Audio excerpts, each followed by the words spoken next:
How do we want to do this? We were never good at doing this at the at the beginning. Whenever we were doing Ecocast either. Hi. Welcome. Hi. To the new podcast. New thing. New project. Yay! A new thing that actually, I know how we can start it. I know how we can start for this one.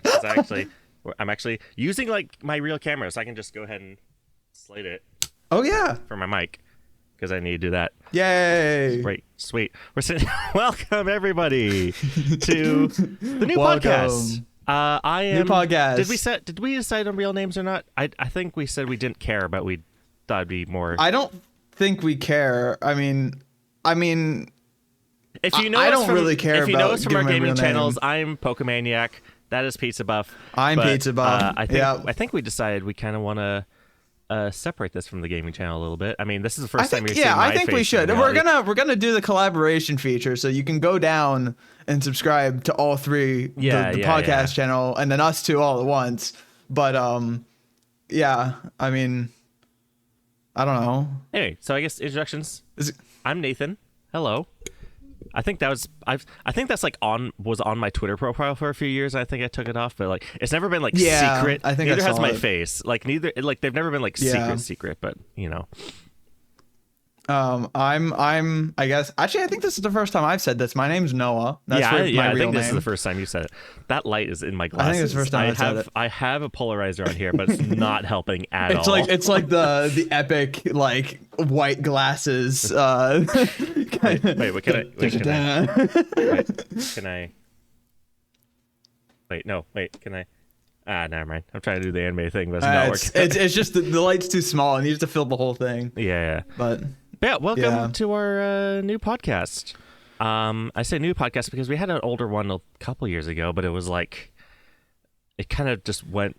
We just had issues like getting people interested in It was originally branded as EchoCast, so it was kind of like EchoCraft specific, and we wanted like the purpose was to like get people from EchoCraft as like guests onto it, and it didn't really have like a structure for how it was meant to operate, so it just kind of like it fell into disrepair, for lack of a better term. Yeah, the podcast was I was like the main host, but like the idea was I wouldn't have to be there for everyone, but then I ended up being there for everyone, and also Pizza ended up being Noah. I have to get used to that. I have to get used to that now. Yeah, Noah was the only one like actually signing up to be on the podcast, so it ended up just being us two like co-hosting the whole thing for like just the last kind of there last 6 months or whatever the podcast a handful is of up. episodes. Yeah. So we just decided, we're both nerds. We will have got that's hence the name of the podcast, Guys with Glasses. We're both nerds. We're both aspiring engineers and ADHD and probably autistic. So I thought we could just do a podcast. You can see my background. I don't have much of a background. That is a closet that I've draped a blanket over. That's not. My background is not one of a person with neurotypical neurons. This is not the background of a neurotypical individual. You can hold stuff up at least. I got this is just on my desk, but you know. Mm-hmm. So the idea was we're both nerds, so this podcast is gonna be basically just us like being nerds. Yeah. Just hyperfixating. It's an excuse for us to talk about things that we would already hyperfixate about, just to each other in a formalized way. Stuff we're already gonna do off camera if you on want the server, for some reason. Yeah. So, maybe this is actually like just whenever we get on the server and we happen to be together, instead of us completely wasting our time and not getting anything done, maybe because of this and we get out all of our hyperfixations, we'll actually do something like productive on EchoCraft if we're on together. well reverse that. We'll be on the server and start talking about something and be like, hold on, save it for the podcast, you know? Yeah. We actually like stop ourselves. We'll stop ourselves. Podcast topic. So it's actually unintended side effect, you know. Maybe we'll actually get. Maybe I'll get videos out more than like once a month. So. yeah. Maybe I'll actually edit sometime ever. That'll be helpful. Mm-hmm. we do have a couple of topics that we'd like to talk about. We started with. Well, we've been playing this podcast for a few months. First off, shout out to our friend Skyelre. She's a fellow. Shout out. She's inactive on the server now, but she's a friend from EchoCraft, and she did all of our artwork. So all the assets, the background, the profile picture, because neither of us banner. can draw for crap. Yeah. So yeah, we commissioned her for all the artwork. So go show her some love over on. She's got Blue Sky, and YouTube, and I could probably put those links in there. So yeah, she's on Skyblock Kingdoms now, which is cool. Shout out to Skyelre, for doing all our artwork. And I completely forgot where I was going to go after that. Right. Months. How do we want to do this? Oh yeah. Yes. How do we want to do this? That's actually kind of a segue into yeah. We've been playing this podcast for a couple months, so we've had like a few different topics, like kind of like going around for this first episode that we've been thinking about, and then the podcast ended up like just not happening like as soon. Like I know Godzilla was like that was going to be like a topic for like an episode. I probably still will. That was like the beginning of the planning process for this, and then it kind of like happened, and then we still hadn't started the podcast yet, and then it just kind of like you didn't see Shin Godzilla, so I have to wait till I get the 4K. It's October 28th is when it releases. I got the deluxe like 4-disc edition, so October we can watch Is it Shin gonna be on Godzilla. Streaming service? It's on like Crunchyroll. That's the only other time I've seen it. It's because I had a roommate with Crunchyroll. I don't think I've ever touched Crunchyroll. I had a roommate with Crunchyroll, which is the only way. The only reason I saw that movie before it got re-released. Yeah, that's the only reason I saw that movie before it got re-released in theaters a couple months ago. But yeah, but yeah, I've got that 4K coming. So and I've also got the original on my Christmas list. So we've got maybe after Christmas I can bring you through a bunch of Godzilla movies. And we can talk have about to that. finish Lord of the Rings as well. We'll figure He's never seen Lord of the Rings, guys, by the way. Okay, I saw Fellowship of the Ring. Well, half of it. No, we watched the full. Did we watch the whole thing? Yeah, we watched the whole thing. Okay, yeah, we did. I it's been long enough now that I'm starting to forget how much we actually got through. Yeah, so we've got a few topics on the mind. These are unrelated things that aren't actually topics of the video. Yeah, the real topics of the video. Dungeons and Dragons. That's the big one. That's the one both of us can talk about. Yeah. I love Dungeons. So for some background, I love Dungeons and Dragons. I had a roommate with the starter set back in 2021, and we played like a short little level 1 to 3 campaign, Lost Mine of Fandover. And then since then, I've played a full 2.5-year campaign. We've started another one, and I've also DM'd for a 6-hour one-shot for my college friends, and most recently, we've started a campaign with the EchoCraft crew and friend. We've got Ben on as well. Plus singular friend. Yeah, plus singular friend. That's called foreshadowing. Anyways. But yeah, but it was Pizza's first time. This was my first ever time doing a Dungeons and Dragons session ever. I mean, I've had plans to do them with other like real life friends before, but I've never even created a character. We never got that far along. And I have the character sheet. I built a whole character. I built a backstory for him. I got crazy rolls for stats, but yeah, you did. This first session was probably the best start to a session. You did really well as a dungeon master. Second time DM, yeah. Second time dungeon master. I've said this before. I don't remember if I think I said this to you before. My personal favorite moment was whenever Ben with his Eldrick's cannon was just about to one-shot the Goblin Lieutenant, which it was like the first couple turns of it was like the first turn of the fight. It would have been kind of anticlimactic for him to just die right off the bat. Because I think Ben rolled like a he rolled a crazy number for damage roll. But then you made the goblin leader. I didn't make lieutenant. it. That was that was luck of the draw. That was in the rule. No. That was in the stat block. Oh yeah. So I know it was in the stat block, but like you didn't have. My point being, you identified the moment where that was to be used. Yeah. Where the goblin pulled another like lower goblin right in front of Ben's Eldritch Cannon and just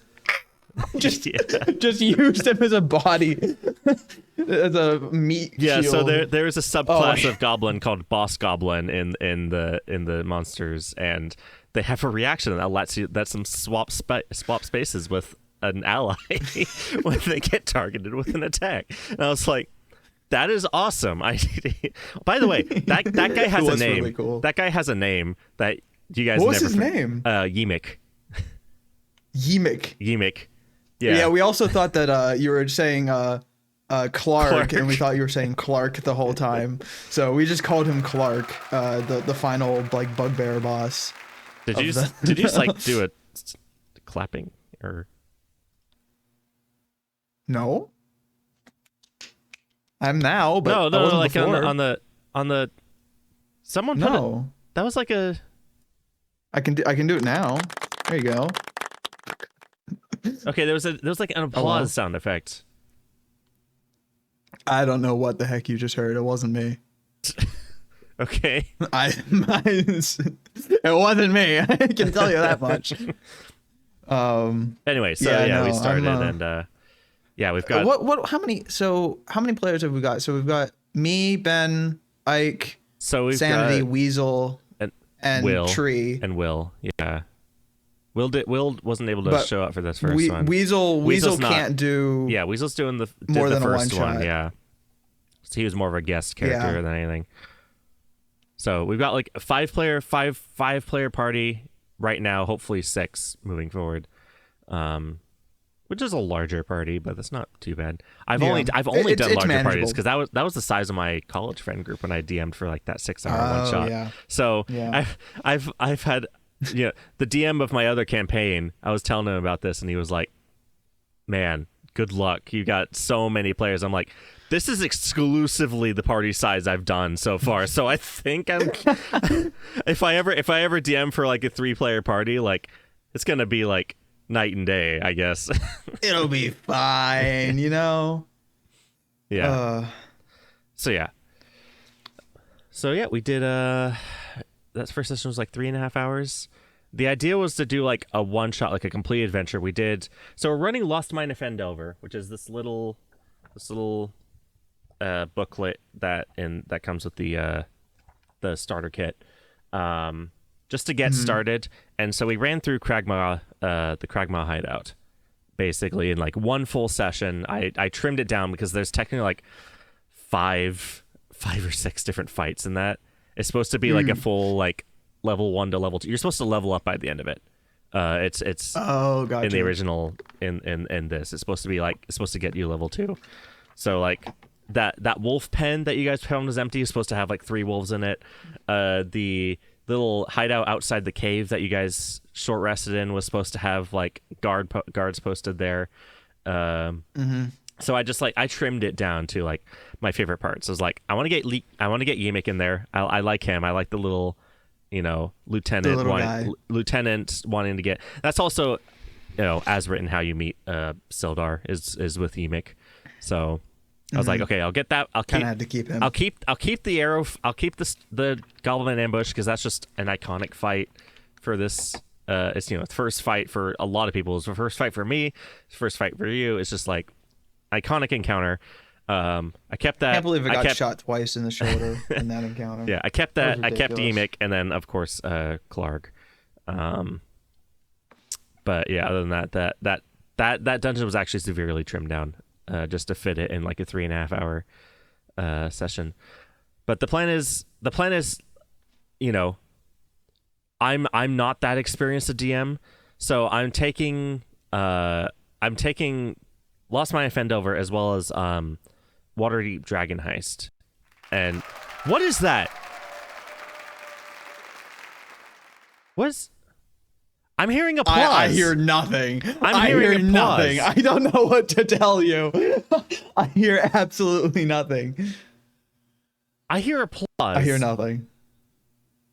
I don't even know if it shows up on OBS. It's in my headphones. It's like someone's putting like a. It's like a. Do you have some Twitch alert? Do you have some Twitch alert that's you're screen sharing? No, I would hear the Twitch alerts if you're hearing them too. It's like applause. It's nothing on my end. Next time I hear it, I'm gonna watch all the levels and I'm just gonna see like where it's determine where it's coming from. That's muted. I didn't see anything on your because it shows me like the levels from your camera. Yeah. So I don't think it's in real life. It's got to be from your desktop. Yeah, well, it's like a soundboard thing. I don't know. Yeah. Anyway, okay, that's strange. I hope I have it recorded so that you guys the podcast can hear it. So I'm not going crazy. Just a ghost. Yeah. So the idea is to kind of combine Lost Mine of Fandover and Waterdeep Dragon Heist into one kind of starter adventure level. We're starting at level 3. I'm hoping to get you guys to like level 8 by the end of this kind of combined adventure, and then we're gonna go off and I'm gonna actually like write stuff and do things for the characters. I already have things in mind, but just to help me as a DM, like. You guys said kind of get into the swing of things. Get into the swing of things. I'm running kind of pre-written stuff, and I also just got this. It's called the Sword Coast. Ooh. The Sword Coast Adventurer's Guide, which doesn't have super high reviews, because people. It's on my desktop. It's on my desktop. I don't know. It's appearing on the desktop. What do I have? What program do I have open that's giving? What program? I have File Explorers. I have. Do you have Modrinth open? Not open. No. Okay. I have Spotify, but it's not that. I have a notepad. I have. Speaking of which, I'm just gonna play some music in my ear, so okay. I can just Control Delete Task Manager. What is this? Discord, OBS, and Task Manager. Oh, and browser. What's popping up on the? I have a DM screen up. Not that. Discord, Microsoft Edge, Notepad, OBS 2, Task Manager, Voice Meter. This is highly amusing.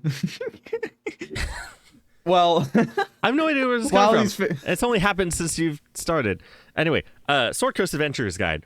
It's got a bunch of like, most people buy it so it's got fairly low reviews because it's not like an adventure. It's a lore book basically for the Sword Coast, which like it's just stuff to base campaigns off of. Yeah, like it's not like a pre-written lore adventure. Details to like build into campaigns. Yeah, people that either sense. want a pre-written adventure or character options like new subclasses and stuff. And the subclasses in this one are awful from what I've heard, and the ones that are good have been updated in more recent books. Wonderful. So you don't buy this. You don't buy this book for the subclasses and stuff. So the low reviews are probably people buying it hoping to find like a campaign or good subclasses, and then being severely disappointed when it's something that's not what they wanted. Not like that. Not like false expectations. It's like, you know, from people who are very, very familiar with D&D and have like all the books, like they're like, yeah, you don't really need this one. You know, the character options are either bad or been updated. Oh, just in a you don't need to buy it sense. Okay, that makes sense. Yeah, it's like, you know, you can look on the wiki or whatever if you want, but it is kind of perfect for what we're doing because this whole adventure is taking place on the Sword Coast. So, gotcha. With, you know, Phandalin and Waterdeep and Neverwinter, and that's all like cities and stuff from this book. So I actually did get it because I was browsing it online and I thought like, I was like, oh, this is actually like perfect for helping me figure out the factions, like the Lord's Alliance and stuff like that. Like, you've already got a member of the Lord's Alliance in your party at the moment. So we've got That's true. because Sildar, like you need to know who the Lord's Alliance is, which means I need to know who the Lord's Alliance is, and different factions and stuff like that. So for what it is, I actually thought it was worth it. So far. Yeah. Does it also, this is a question relevant to my particular character, does it have stuff in there about like patrons and stuff, or is it's got a list of the gods okay of the area. Yeah, warlocks don't. Interesting. So thinking about warlocks is like they don't follow gods. Yeah, it's not like a god, and because that's paladins more so. Yeah, paladins and clerics. Warlocks. Yeah. Interesting. Yeah, I'm very curious because I know that's going to be down the line, but I'm down the line. Gosh, voice crack alert. But I'm very curious to see where you take that. My I patron have plans in the future, because I know you have plans, and I know you're not going to tell me those plans. No. But I'm for the sake of and for the sake of the audience, and you're not going to hear him until at least level 8. So. I know, and I'm disappointed because it's going to be such a cool arc. I'm already predicting it. It's going to be really cool. For the sake of the audience, my particular character is a human warlock. He only introduces himself as the Herald, as an HERALD. But the gag, kind of like the one gag I've built into this character, is that everyone kind of mishears what he's saying and thinks that he's just naming himself as Harold with an O, so that people just refer to him as Harold, which didn't really come up in the first session because it was just like mostly a dungeon crawling session. You guys were making fun of Clark more than yeah, we were making fun of Clark more than anything else. That was the name gag of the session. And tying the one goblin to the tree very effectively. That was our that was a good that was the dice told that story.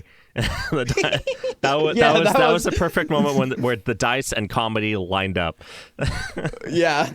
Basically there's you go ahead. I swear I'm gonna. Do you hear it again? It's only happening in this call, and I don't know why. I swear it's not me. Let me just close my browser. How to convince you, but it's not. Close my browser. It's like where what tab is this music coming from? Except it's like what program? Not music. Yeah. Yeah, we were just outside of a cave area. I'm just gonna mute my desktop. And there's a VOD of our entire first session. You can go watch that if you want, but it's like 4 hours long, so I'll just summarize. We had just captured a goblin. I say captured, he had really captured himself in his own trap. He was hanging upside down, and I cut the rope that he was hanging from because he was hanging by his leg, and one of our other party members grabbed like a snare the trap, rope and just kind of like held him up because he was a taller, like, Warforged character.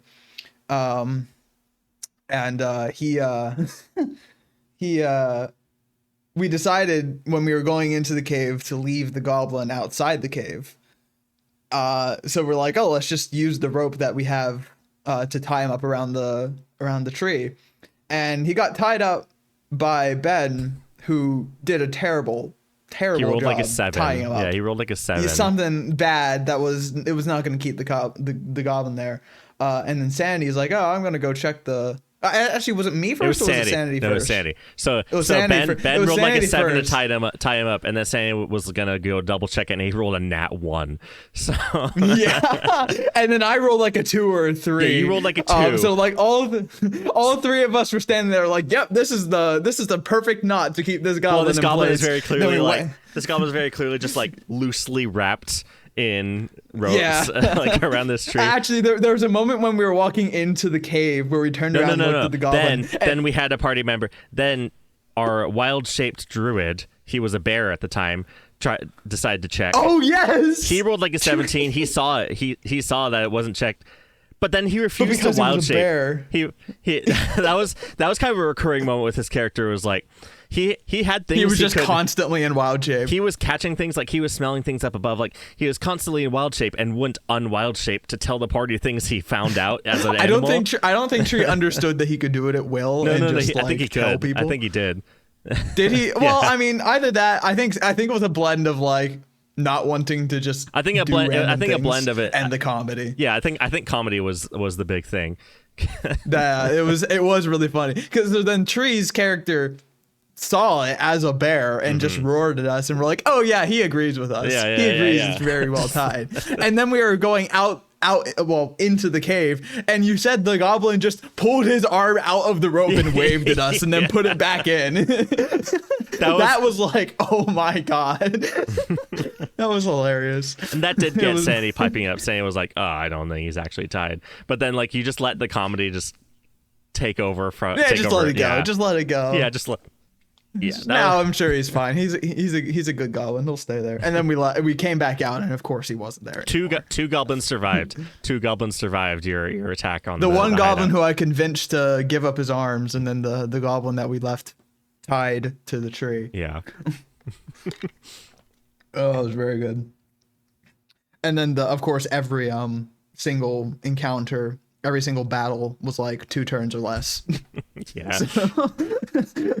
So yeah, so this Star Adventure, like I said, was supposed to be like level 1, and you guys are starting at level. It's supposed to be like level 1 for like. Oh, my camera's at like 50 degrees Celsius.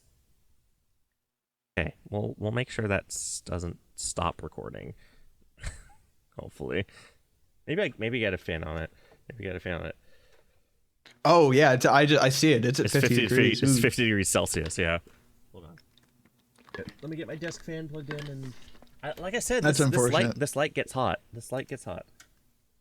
And it's if it's around the camera, that's probably what's heating it up. Okay, yeah. Okay, I've got a really loud desk fan on now, so I don't know if you can hear that. That should help. I can't hear it down all. A little bit. Hopefully. I don't know. You can see it. You can see it on. I can see the levels on the camera. Levels, yeah, he's just getting a straight HDMI output from my camera, so he can see all like. Yeah, the I'm just seeing the it. F-stop. I've got like a nice green. I've got a nice green tint on him. Yeah, because my capture card. My capture card does a weird green tint too. Did it stop recording? No, it's got the recording. Okay, it's still recording. Icon, but it's not going down. Okay, you might have to. It's staying at 30 frames a second. Okay, we're good. It's going down. It's at 48 now. You're good. It's going down. You're chilling. Literally chilling. Wonderful. Oh, the wonders of a first time doing a podcast episode. Random noises from Pokey's desktop, overheating camera. Mm-hmm. Everything's great. We don't know how to do an intro. Anyway, we'll never figure it out. Let's be real. But so the starter little adventure was written for a party of 4 first level characters, and we were going through with 6 third level characters, and so I'm like, I need to give these guys more health. I didn't give them enough health. Long story short. Yeah, the final boss of the final room, the bugbear named Clark, was so I rolled very high on initiative in that first fight, in that last fight. Mm-hmm. So I got off an arrow, a crossbow shot, light crossbow shot, hit him, and then someone tried to hit him with an axe but missed. It hit his shield. He got hit by a moonbeam, I believe it was called. Yeah. What was it called? Yeah, moonbeam. Yeah. Which did a ton of damage. And then a ball of acid, like a chromatic orb. The ball of acid, chromatic orb is which I believe strong. was sanity. Chromatic orb is strong. Yeah, a ball of acid straight to his chest. And then I took him out. It was one whole turn. So I took him out one turn exactly after I got my first hit in on him with another crossbow arrow to the eye, and then he fell into the fire. Mm-hmm. So he only got off like one hit. Yeah. He got a morning star hit off on Baraka, our half orc barbarian. Mm-hmm. Yeah. That fight was also so funny because of Tree's character not getting a single hit in and getting crit twice. He got crit twice in a row.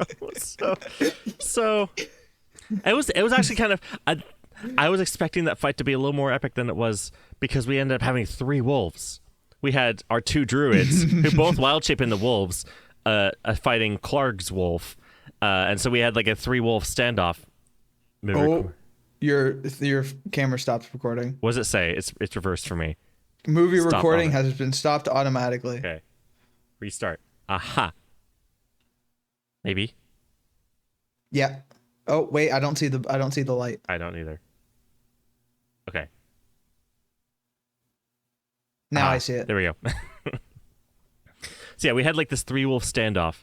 One of our druids got crit by the wolf. No, he got crit by a goblin arrow. Yeah. And then it was his turn next, so he went to retaliate against the goblin. Got an opportunity attack. The other wolf got an opportunity attack, and then crit on the opportunity attack. Yep. And then he whiffed his attack on the goblin. He missed on the goblin. Completely missed. So that was I was like, oh no. Like, not to mention that the turn before, not to mention the turn before he had tried to attack the wolf and missed his attack on the wolf as well. Yeah. So he missed his attack on the wolf, got attacked by a goblin, tried to go attack the goblin, got crit again by the wolf as he was leaving his range, and then whiffed his attack on the goblin, and then the fight was over. Yeah, I was like, oh, I hate to do this to a first-time player, but that's just how the dice roll. But the dice don't lie. The dice don't lie. The dice don't lie. Oh my gosh, it was such a like, it was very well balanced between the absolutely hilarious dumb moments. I was about to say it wasn't well balanced at all. Crushing. Well, not balanced in terms of I get what you're saying. Fights. I was just joking. But in terms of like the vibe, it was very much like, it was very well, like, it felt very much 50-50 goofy haha fun times haha Clark haha Clark, and the other half of it was like Goblin Obliterator 9000 destroy that goblin. so we have a Warforged Artificer who decided to have his arm be both a homunculus servant and a Eldritch Cannon. And he can revert between them. Switch between the two. Like Hiccup's leg, like reverse and like. Yeah. I don't know how many people you guys will get that reference, but yeah, his hand's like a little like flying homunculus servant, and then it switches, his whole like arm rotates around. So like his elbow, the inside of his elbow is like his Eldritch Cannon, and then his hand is like retaining like to the point where the elbow is like Iron Giant Transformer type, like now my arm is or whenever Transformers like switch their arms into like weapons, that's kind of the vibe. So the final blow of that last combat round was a goblin stuck between a fire pit and an Eldritch Cannon and just getting completely obliterated. Just yeah, there was one goblin there who my character speaks goblin and also has innate ability to. Tree speaks goblin. Mine does too. Oh, do you? Mine does too. I didn't know that. Yeah, I have goblin, elvish, and sylvan. So that last turn before I attacked the last remaining goblin, I swore at the goblin in goblin. That was but there was two goblins in the final like fighting arena, and like you had mentioned that neither of them were particularly like excited to be there because they knew we had ripped through the rest of the dungeon, and they were also scared of their boss. So I basically like yelled at both of them using my using Awakened Mind, which I can just communicate with them telepathically, and told them, you can just leave. You can just leave. You don't have to fight. One of them did. He's just like, I'm out of here, and he like scampers away. After a couple turns. I did give him like just kind of standing there. I did give them like a turn where they didn't do anything. Like I did make them hesitate. So okay, it's going to it's 45 degrees. Okay, the fan's working. There we go. The fan's working. It's helping. It's helping a little. And then the second one was the last standing in the combat. Yeah. Or was it the wolf? Was it the goblin or was the wolf left? I think it was the goblin. It was the goblin. Yeah, it was the goblin. Yeah. Yeah. Poor goblin. He just got smote. He could have just left, man. It would have been easier for everyone. Oh my also, gosh. I have. But yeah, I'm excited. Damn. Ooh. Oh, that's your notebook for the planning. It doesn't have paper at the moment, so it's actually a mini binder. Oh. It's like a notebook-sized binder. It's A5 paper. So I've got yeah, so it's actually a small binder that you can use as a notebook. And because you I said have you're a notebook. I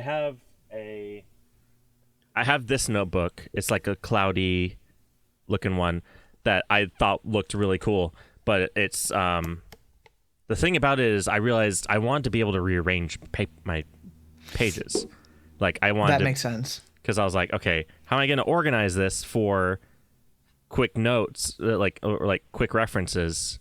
Yeah, because if you want to take like quick references of the characters and move them to where you need. Yeah, I want like character. I want like a campaign, section of character bios and like a section of, stuff like that, like NPCs and stuff like that. And I was like, it was like slightly intimidating going through this book. It was like, okay, I have a blank notebook. What do I do with a blank note? Cool. What do I do with this? Yeah. Yeah. What's the It's plan? coming Did you from hear it OBS. It's coming from OBS. I just saw you look over to your other monitor. I'm like, oh, he heard it again. OBS browser. He had to have heard it again. OBS browser. What is that? OBS. I have my sound. Not my. I have my audio mixer up, so I was watching exactly where it was coming from. So I know what program it's coming from now.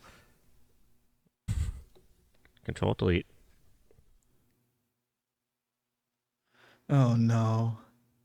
So yeah, it was like I've got a cool looking notebook, but also like it doesn't quite fit what I need. So I got this. Plus, it looks infinitely cooler.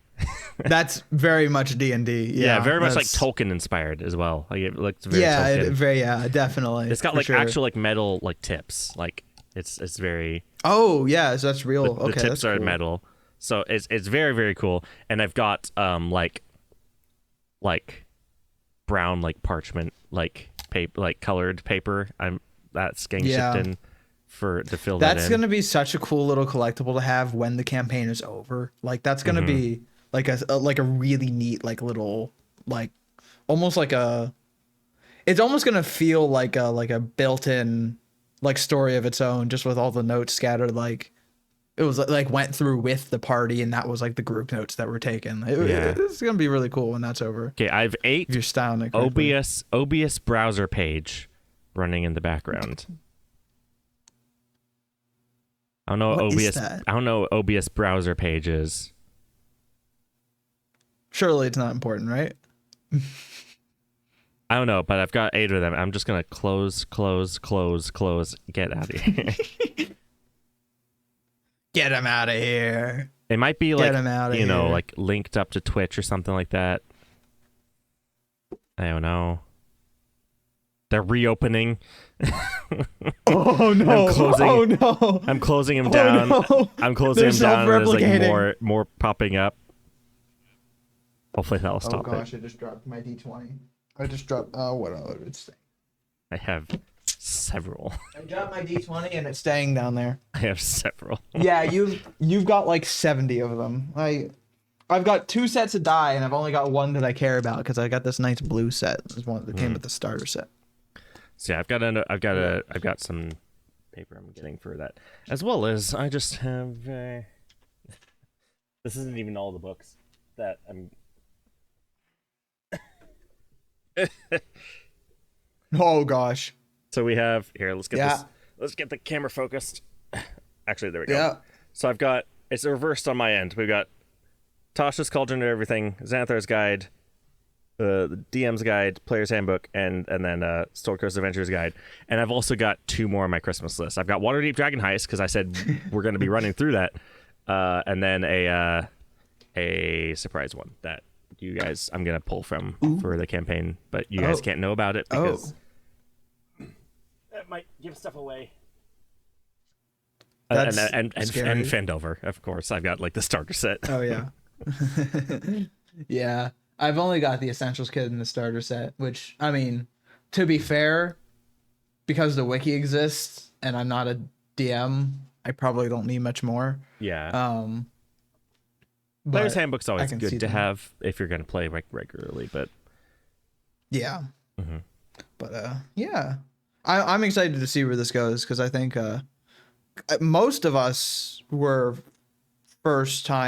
newish players. Yeah, we had like two of two the veterans. full party. Like obviously Weasel joined for this first session, but he's like DMing and stuff like that. Like he obviously was like He can't super stick experienced, around. but Yeah. of like the main party, we had like two like marginally experienced players.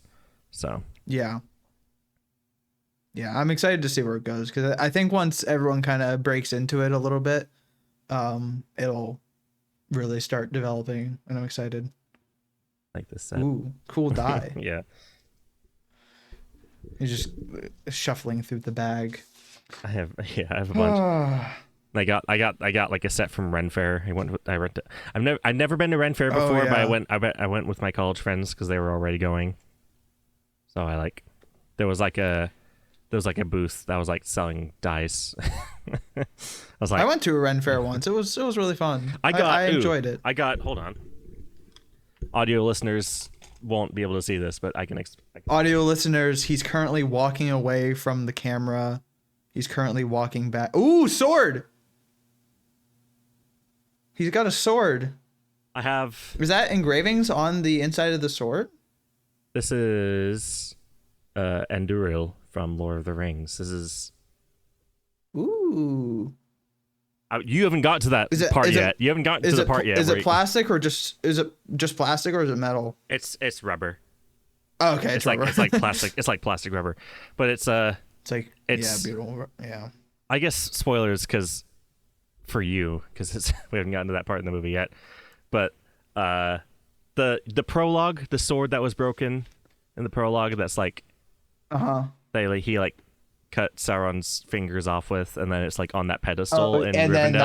Then that's the sword that was used. Yeah. It's reforged later, and Aragorn wields it. It's not a spoiler. It's not really a spoiler. Like it in the books, it's like he already has it. Like yeah, it's not a super important plot point. Yeah. Well, it's like it's a character moment in the movie, whereas it's more of a. I felt the D20 with my foot.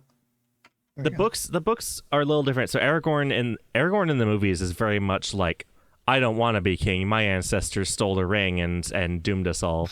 You know, all this kind of thing. Like, I don't want to be Isildur's heir.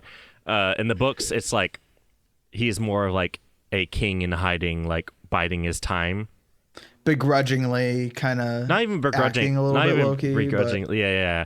But like in the books, he's like, I am the king of Gondor, and I have the sword. He has like the broken hilt of the sword.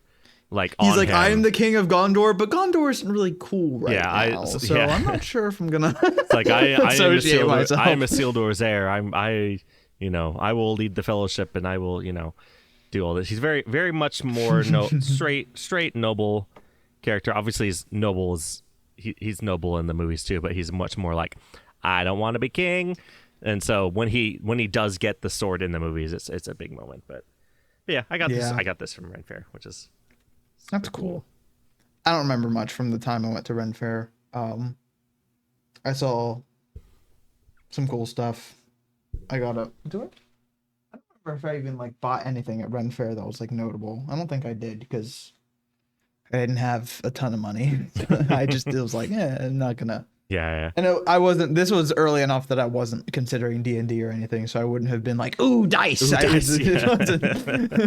dice. It was actually kind of odd because like it was just me and my parents that went, and my parents aren't nerdy about that stuff with me. Mostly, we just went because it was like a cool thing to do on a weekend, and they're nerdy enough about things in general that they could like appreciate like the cool art and designs and like the cool stuff and the music happening and stuff that it's kind of unique. It's unique. It's a unique experience, even if you're not into it. So we just kind of went and walked around and like, oh, look at that like dragon thing. That was about the extent that we engaged with it. But It was. I need to get a light definitely that's not sometime I should shining really in go my again. glasses. That's like, You can move the light too, so that you're not also like heating up your camera at the same time.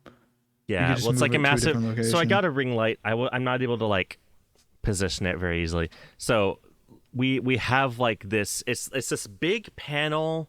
It's this big panel like vitamin C light thing. Like it's supposed to be like sunlight for like the winter months. You know, it's to help stave off like, you know, seasonal depression, stuff like that. Just sadness. Yeah, it's like this big like.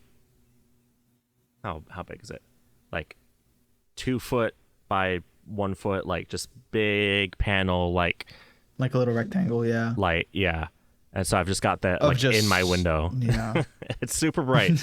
It's super bright, but it's doing the job so far. But yeah. Nice. Yeah, I guess we talked about D&D. This is the other thing. How do we transition between topics? Yeah. How do we segue to our sponsor? We don't have a sponsor. Someone please sponsor us. Or don't. Raid Shadow Legends. Raid Shadow Legends. Raid Shadow Legends. I guess we can talk about Tron, because we'll just go in the order of like what the topics, when we came up with the topics. I guess we should have talked about Godzilla first then, but oh well. We'll talk about Tron. We'll wait. We'll wait for Godzilla until I can. Wait for Godzilla. We'll wait for Godzilla because I want to be able to like show you a bunch of movies. Shin Godzilla, especially. Yeah. Yeah, Shin. I've got like. I found out like they sell like double packs of older movies for like $10 on sale on Blu-ray, like Blu-ray double packs. Like. Oh, that's cool. Wait, that's actually crazy. He's walking away again for the audio listeners. He's coming back again for the audio listeners. The back of my room looks so ominous. The back of my room looks so ominous because my camera is like dark. That's where the dungeon master keeps his secrets. He's walking again anyway. He's walking again. For the audio listeners, he is standing ominously in the background with the "Would you like to make a deal?" hand. It was glinting off my glasses in a very specific way. That was really like, "Would you like him to make a deal?" So, oh my gosh, I imagine I'm gonna be showing off a lot of stuff on camera in this podcast. For the audio listeners, stop being an audio listener. No, please, just stay on spot. I am an audio listener for podcasts a lot. But anyway, I am too. I just pulled up on YouTube and locked the screen, but yeah.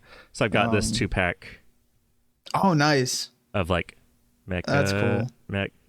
So this is the first movie I ever saw, and I saw it was like $10 with this other movie that's like top 5, top 10 for like a lot of people. So nice. I was like, I'll just get it. Yeah. So I've got Godzilla against Mechagodzilla and GMK.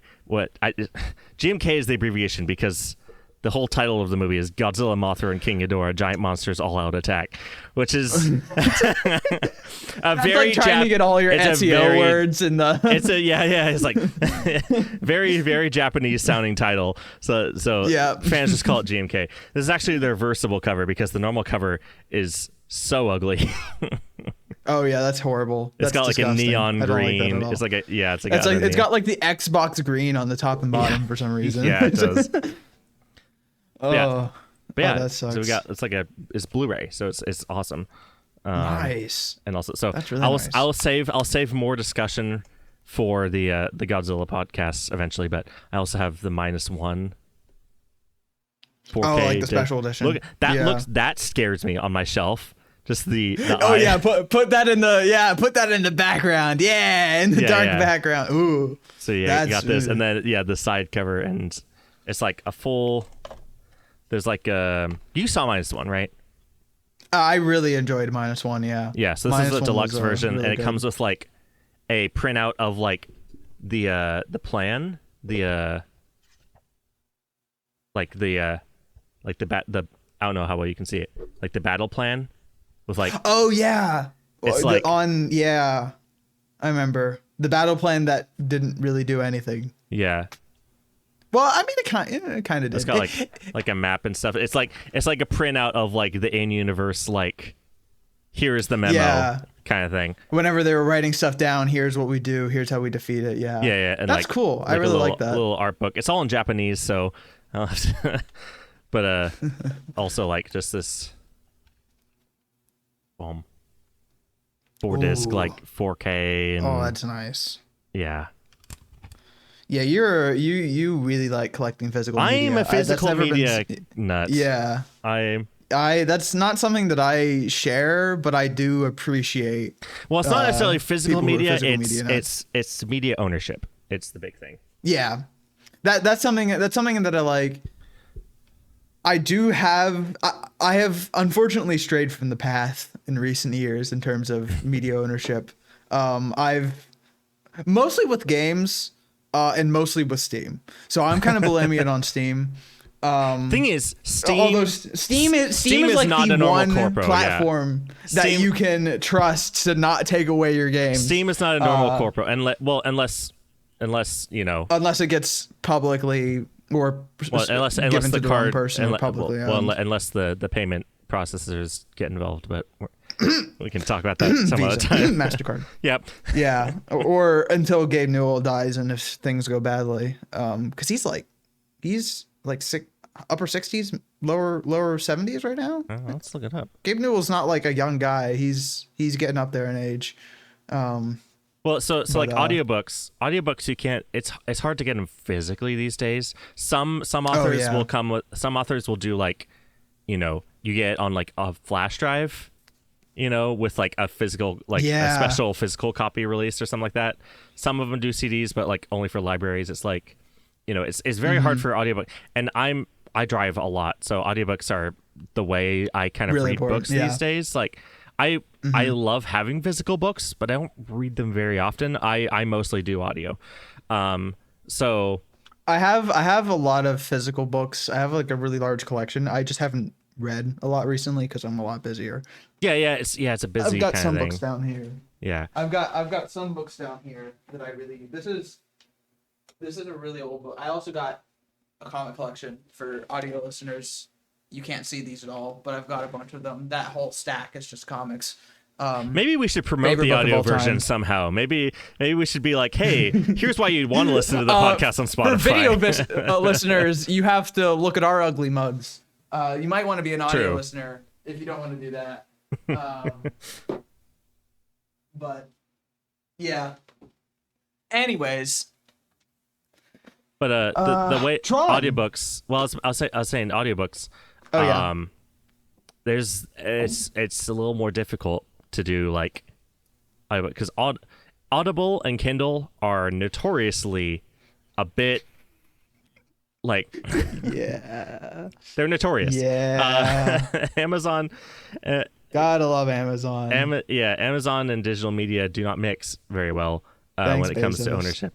So I've been using Audible because it's like, it was the only option I knew of. It's just, but I actually did just find a service that's like basically Audible, but DRM free. Like, and it's called, I don't remember the name of it because I only just started using it. But it's got the same pricing. It's got the same like pricing plan. Really? That Audible does. It's got the so same. So you can just download all of the subscription. audiobooks? It's like, it's you can buy. So Audible is like you can buy a book full price, or you can also just do a subscription service and then get a free book every month to keep. But of course, to keep is in air quotes because it's Audible. But this program is basically the same thing, but it's like straight MP3 downloads and like FLAC downloads. So it's the same pricing plan. You can buy books full price, or use the subscription service and get a free book a month. But it's all DRM free. I'm trying to remember the name of it because it's awesome. I just started using it. It's called Libro FM. And all your purchases actually are cut to local bookstores. That's like subscription cool. And your subscription and purchase and stuff, like your payments are split between local bookstores, and so like Yeah, and like the platform. Okay. so it's a DRM free small business supporting like audiobook service, and it's got That's pretty much really it's cool. it's got like 90% of the Audible selection. It's not everything, but it's got a lot. So That's really cool. yeah, Libro.fm, and it's got an app and everything. And so I started it. I think they've got a deal right now. We're not sponsored, but this is the kind of service I would love to Just 'cause it's be cool. sponsored by. Yeah. Like this is the kind of service I would love to be sponsored by because I use them and I trust them. Because they're cool. Yeah, Libro. Yeah. So I started a subscription a couple days ago because I think at the moment you get 2 extra books this month if you start a subscription right now. So I've got 3 book credits. So Oh, that's really cool. yeah, so I've been starting. We can get into this another time because I think we wanted to talk about Tron and Pokemon, but Brandon Sanderson. I've been starting Brandon Sanderson's collection of books, and so I just finished the first Mistborn on Audible, and then he does have his books on Libro FM as well. So I was like, sweet, I've got 3 book credits. I'm gonna get Well of Ascension. I'm gonna get and then I've got like 2 more. I'm gonna get like maybe Les Mis and like The Lost World. I listened to. I had like the only reason I had Audible recently is because I had like a 3-month trial from I don't even remember. Gotcha. I don't even remember where I got it. I bought something from somewhere and it came with like a 3-month Audible trial. So I was like, okay, I'll get some free books. So I got like Jurassic Park because I tried reading Jurassic Park a few times in high school, but never got past the first couple chapters. So I got Jurassic Park, I got Mistborn, and what was the other one? Oh, the Narnia. Because on Audible, you can get like the entire Narnia series in like one book credit. That's kind of crazy. That was kind of crazy. I'm like, yeah, I'll get 7 books for 1 month. Sure, gimme. So yeah, I've Narnia on Audible as well. But then yeah, I've since swapped over to Libro. Happily swapped over to Libro, and I just got the next Mistborn book on there. So that's what I'm doing for now. Nice, that's cool. Speaking of big corporations, Tron. there's your segue. There's your segue. Tron. Yay! So, bit of a history. I've been waiting for Tron 3 for 10, 12 years. Like I've been waiting for a while. He is a not casual Tron fan. This is not a casual Tron fan. I am the casual Tron fan. You are not the casual Tron fan. Well, I'm a more Tron Legacy fan. I appreciate the first movie for what it did, but it's also not very rewatchable for me. It's also Tron 1. Which is going to be which is going to be heresy for other Tron fans. But it's, I've been waiting for a sequel to Tron Legacy for like 10 to 12 years. So that might put me out of like the Tron fandom, but it's true. I haven't seen. You're a bit too. Even you're younger. You're older than me, and even you're too young to have like appreciated in the moment when original Tron was released, like how groundbreaking it was. Mm-hmm. But I don't. When was the original Tron released? 1982. Yeah, so neither of us were born. Yeah, so Tron Legacy. Tron Legacy was 2010, and I love it. And I was 4, so I did like Tron Legacy when I watched it, but you watched Tron Ares. I haven't yet. Tron Ares is good. It's sitting. Last I checked, it's got like an 85 audience score on Rotten Tomatoes. Oh wait, I actually haven't seen any of the scores. That's crazy. The critics hate it. The critics hate every Tron movie, but. Yeah, I saw some of the critic score. I'm like, even the critic score though, were like 6, 7 I think out of it's 10. I think weren't it's like 2 points higher than like Legacy. I think Yeah. It's sitting at The fact that even on the Rotten critics are Tomatoes. rating it higher than Legacy though. On Rotten Tomatoes, it's sitting at 52 critic score and 86 audience score. Yeah, that's a big gap. Which obviously Rotten that's... Tomatoes isn't the best, scoring system because they, Yeah. But it's interesting. It was good. It was not like the best movie in the world, but I wasn't going into it expecting that. And it got. Yeah. I'm so mad because you know what? How its opening weekend turned out? Good. Worse than Morbius. You're recording. I know it did. Again. I know it did. That's terrible. Worse than Morbius? It did worse than Morbius. That's actually. I'm gonna swap. I feel bad for not going now. That's horrid. That's awful. Because people were like, "Oh, I'm not gonna go see this movie. It's Jared Leto. It's all it's Disney cash grab and all that." Thing is, if I can manage to for the audio listeners, we cannot see Nathan right now. Hold on, I need to get this. I'm struggling to put the new battery in my camera one-handed. There we go. I'm just taking it off the tripod. Just stall for me. Stalling. So Tron is cool. I assume it was very much kind of like anti-corporatist vibes, which is ironic coming from Disney. Like that's a lot of like what I got out of the vibes from like the trailers and stuff. You were worried about Flynn? Was it Flynn or the other guy coming Flynn. back? Flynn coming back. Did that end up working out? Did that end up making sense? Yeah. It actually was it a massive plot hole? Good. Okay, that's it was. Good. It wasn't like hear. super high. It wasn't super highly explained, but it was basic. It's not. But it made sense. He's not. You could interpret He's it. not alive again. He didn't just come back to life. That's what I was like. That's kind of what I figured. I kind of figured it wouldn't just be like we brought this character back to life because even for Disney, like that would be stupid. Okay. They did do that with Palpatine, but look, so the two different IPs. So going into it, the two things I was worried about were: are they going to ruin Flynn's sacrifice? Spoiler for Tron Legacy, it's 15 years old.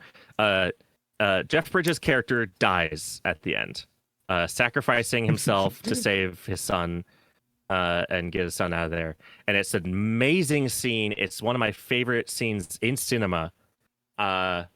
It's one of my favorite, like the whole father-son dynamic in Legacy is why I love that movie so much. Obviously, it's just an amazing like visual and audio experience, but like what makes it stick with me personally is the father-son thing, and Flynn's sacrifice at the end is the cornerstone of that. It's the keystone. And so when I found out, hey, they're bringing Jeff Bridges back for Ares, I'm like, no, absolutely not. No, don't, please. No. No.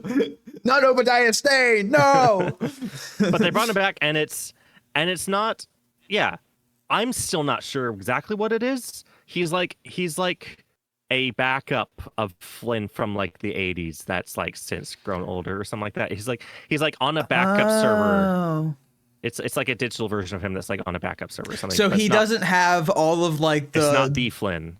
The memories of Flynn right before he died or it's anything. not clear. He's kind of like in my headcanon that'd feel like it'd be like a personality implant into just an AI probably. Like it wouldn't be. It's not Flynn himself, but that's the important part. Well, for me, so it kind of plays on something that Legacy actually kind of ignored a little bit. So running theme of Tron Ares, it's much more of a sequel to the original than it is to Legacy. It's got the Legacy visual and audio style, but it is much stronger connected to the original Tron, which I heard fans of the original Tron were actually very upset with Legacy because it wasn't connected to the original movie as much as they would like. To the original. Yeah. So it is very very closely happier about that. Oh, okay. So it was very closely connected to the original Tron. And the original Tron had very strong like religious themes to it. Like it was very much like the users are like the gods, and the programs are like the villain of the original was like it was like forcing believers into like the gladiatorial games, you know, like Gotcha. it was very strong, like kind of Yeah. a religious thing. And so in this movie, Flynn shows up and he's basically like Jesus. It's the closest. The closest. So obviously the religious themes are not like super well, like they're not like super. They're not specific to like individual religions, but they're broadly representing religious as a whole. I mean, religion as a Tron whole. was very much like, hey, let's make a movie where you can go into a computer with all this digital thing. What's a theme we can do? Higher power going to a lower power. Sure, we'll do like some baseline religious themes. It's like stuff I haven't like looked into that much, but I do know that like the theming, the religious stuff was never like the focus ever in Tron. Yeah, it was just like, it was just kind of like a mild allegory. Yeah, it was like, we have some ideas here. I feel like with the original Tron, like with the original Tron, the point of the original Tron was to be groundbreaking with VFX. Yeah. And obviously they put a story in there that was like, yeah, the scripts have never been never been the greatest with Tron. Like that's what the critics always get at. It's like the script's awful, but it looks great. Yeah. But so it was like, you know, kind of vague, like not super specific, like religious themes in the original movie, and they kind of like just kind of did that. It was like, okay, Flynn is like a like exalted being of some sort, but they never get into like the actual like connections in. Yeah. So, but that's kind of what he is. He's like this kind of omnipotent like person that you like don't truly understand what he is or where he comes from in Tron Ares. But he clearly has like, some control. Yeah, he has like 5 minutes of screen time. Yeah. Yeah. So the whole thing is so the plot of the movie is you've got Encom, which is like the main company from the previous two movies, and then you got Dillinger Systems. Dillinger is a family name. The Flynns and the Dillingers don't get along. Ed Dillinger was the main villain in the original Tron, main human villain, kind of controlling Sark, the main program villain. And so like his son is played by Cillian Murphy in Tron Legacy for like 2 minutes. In the boardroom scenes. And then his son or nephew, they don't really explain. They kind of just wrote Cillian Murphy like out of it completely. So his son or nephew or whatever is now CEO of a new company. They kind of split off from Encom and became their own company called Dillinger Systems. Gotcha. And they both have access to their own grids, and now they've been able to reverse engineer the lasers and to be able to create stuff in the real world. However, the programs they create can only last 29 minutes before they fall apart. They disintegrate. Okay. Because there's a fault in the code that both Encom and Dillinger Systems are trying to find, that Flynn was able to discover. And so the race is to try to get so Encom is able to find some of Flynn's old files, and then Dillinger's like, okay, I'll just hack Encom. And so that's what Ares is. Ares is a infiltration kind of program, master control program of Dillinger Systems, who throughout the movie is kind of like, I want to do my own thing. I don't want to go through corporate espionage. I don't want to murder other programs and stuff. I want, what that kind of makes sense why they named it Ares too, because it'd be like, because Ares is in Greek mythology, he's the god of war. So like they would have made Ares to do war against Ancom, but Ares in the Greek mythology does not like being controlled by anyone. He hates being under someone's thumb in Greek mythology. So that kind of that makes sense. You got Ares, and that's a fun continuation from what they did in Legacy. I'm not sure if there's any Greek figures in the original one, but you've got Ares, and then you've got second in command Athena, and she kind of became as Ares is kind of questioning things and goes off on itself, Athena becomes command of Dillinger Systems, and that's kind of where she's like the main program villain of the movie. But you also have in Legacy Zeus. You have Zeus in Legacy, who was like the charismatic like underground railroad guy who then sells himself to Clue, like, you know. it's yeah. Zeus in Greek mythology probably would do that. Yeah, Zeus is. For those who don't know much about Greek mythology, poor choice of words. For those who don't know much about Greek mythology, 90% of Greek mythology wouldn't exist if Zeus kept it in his pants. Am I wrong? No, you're not. No, you're not. It's like same thing with Norse mythology. 90% of Norse mythology wouldn't have happened if Loki wasn't being mischievous. Anyway. Gosh. PG. Let's keep this PG. Okay.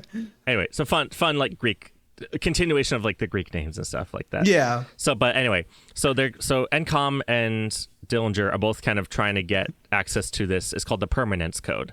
It's a piece of code that Flynn was able to write that would allow programs to exist in the real world eternally, permanently, semi-permanently. Yeah. There's some lines in there about like how life is not permanent, you know.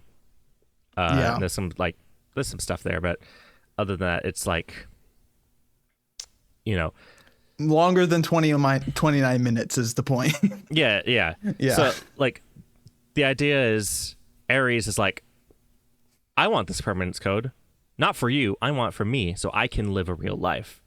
You know, I want to find this code so that I can gain permanence and find love and stuff or whatever. So that's kind of his character is I want this piece of code for me, and then Dilger and Com's wanting it to create like food and medicines and stuff like that. They 3D print a tree with like oranges and stuff, like an orange tree that like with the lasers. And so like they're like, oh, if we can find the permanence code, we can solve world hunger and, you know, cure cancer and all this kind of stuff. Basically all material constraints around the world all material constraints just over.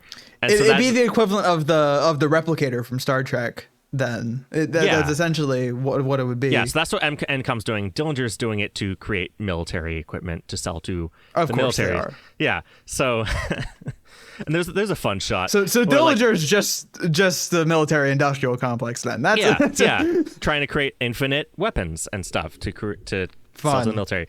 So yeah, that's the main conflict and that's the main plot, and I won't spoil much else beyond that.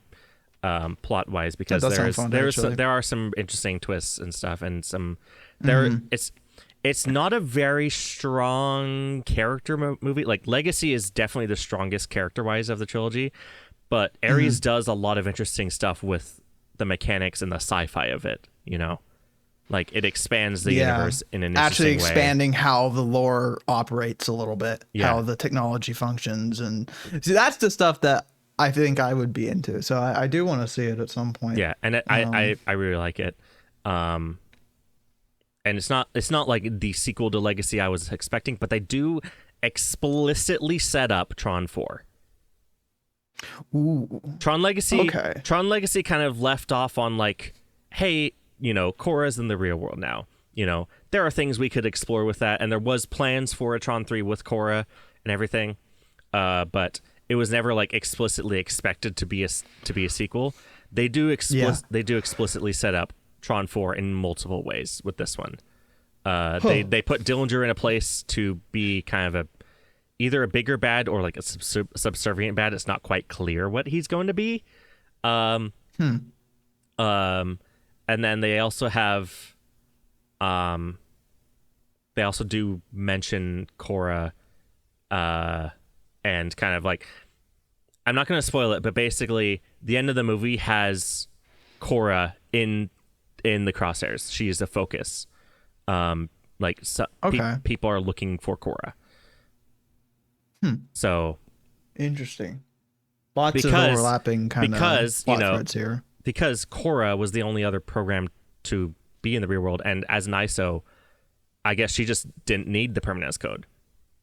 Like, oh, right. So that like, there's kind of like another important piece there where it's like, do you even need the permanence code if you're like Korra? yeah, it's like, Okay. it's like, does she have a secret to like a pure biological, solution to this problem that's not like a, Band-Aid solution with this, piece of code that Flynn came up with. Mm-hmm. It's like, Korra is actually like, for a movie that doesn't really follow up on Legacy that much, they do actually retroactively make Legacy and the ISOs more important to the lore, which is really cool. Interesting. Well, we'll see if Tron 4 actually happens, because if it did worse the trend than line Morbius. continues with, if the trend line continues with Tron 3, and that was the reason that Tron 3 took so long, because Tron 2 had the same problem. No, it was tomorrow. So that was the other thing I wanted to talk about. I wanted to talk about the movie. I liked the movie. I'm gonna get it on 4K when it comes out. And Tomorrowland. Oh, Tomorrowland was the big thing. Yeah. So behind the scenes, Jared Leto. People don't like Jared Leto. Jared Leto. Not gonna get into specifics, because I don't even know the specifics, but people I don't know either, do not honestly. like Jared. If Jared Leto is attached to a movie these days, people are not going to see it. It's kind of a given. Mm-hmm. However, a lot of that has been recent things, like recent updates in his life and recent movie like Morbius, Morbius and Justice League, and what was the other big one recently? Which, to be fair, movies that he acts in that are bad movies, I don't usually blame actors for that. Like, sometimes they have influence on it or like they play it badly. But if the script is terrible, it's not like their fault. It's bad publicity. Yeah, it's bad. It's just bad publicity. It's a mix. General. It's a mix. Well, yeah, the scripts are always bad, but also he just personally has bad publicity. So it's a combination of those that I've given him past. Thankfully, this one is like, you've got his publicity, but the script was actually pretty good. Like, the movie's actually pretty good, so you don't have like that to blame. Like, at that point, the question is, does Tron Ares help Jared Leto, or does Jared Leto hurt Tron Tron Ares rather? It's the second. It's definitely going to be the second because.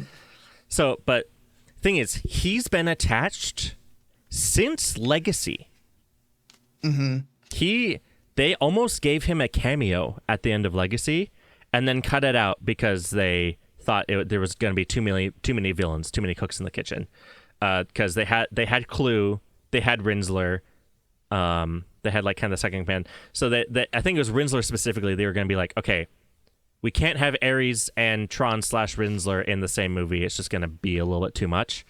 Because Ares is, this subservient warrior program, which is exactly what Rinsler was. It was going to be, so it was Ares and Rinsler were like very surface level, the dynamic duo, similar. Yeah, they're very similar. So there was going to be a cameo of like, Rinsler goes down, he like becomes Tron again and falls into the sea and sacrifices himself. So it was going to be like, okay, well, Rinsler didn't do his job, so here is this, teaser for another second right-hand warrior program character. It was just gonna be repetitive at that point. So they were like, we're not gonna do that. Cut him out. But he's been Doesn't connected. Need to be in there. But Ares the character and Jared Leto, they have been in the works since Legacy, and he's been attached since Legacy. And the original Tron 3 that would have followed Sam and Korra, and like Korra it was going to be Korra as the main character instead of Sam this time, like adjusting to the real world and like it was going to be a character piece like on her, which would have been super interesting. And Ares would have been the main villain.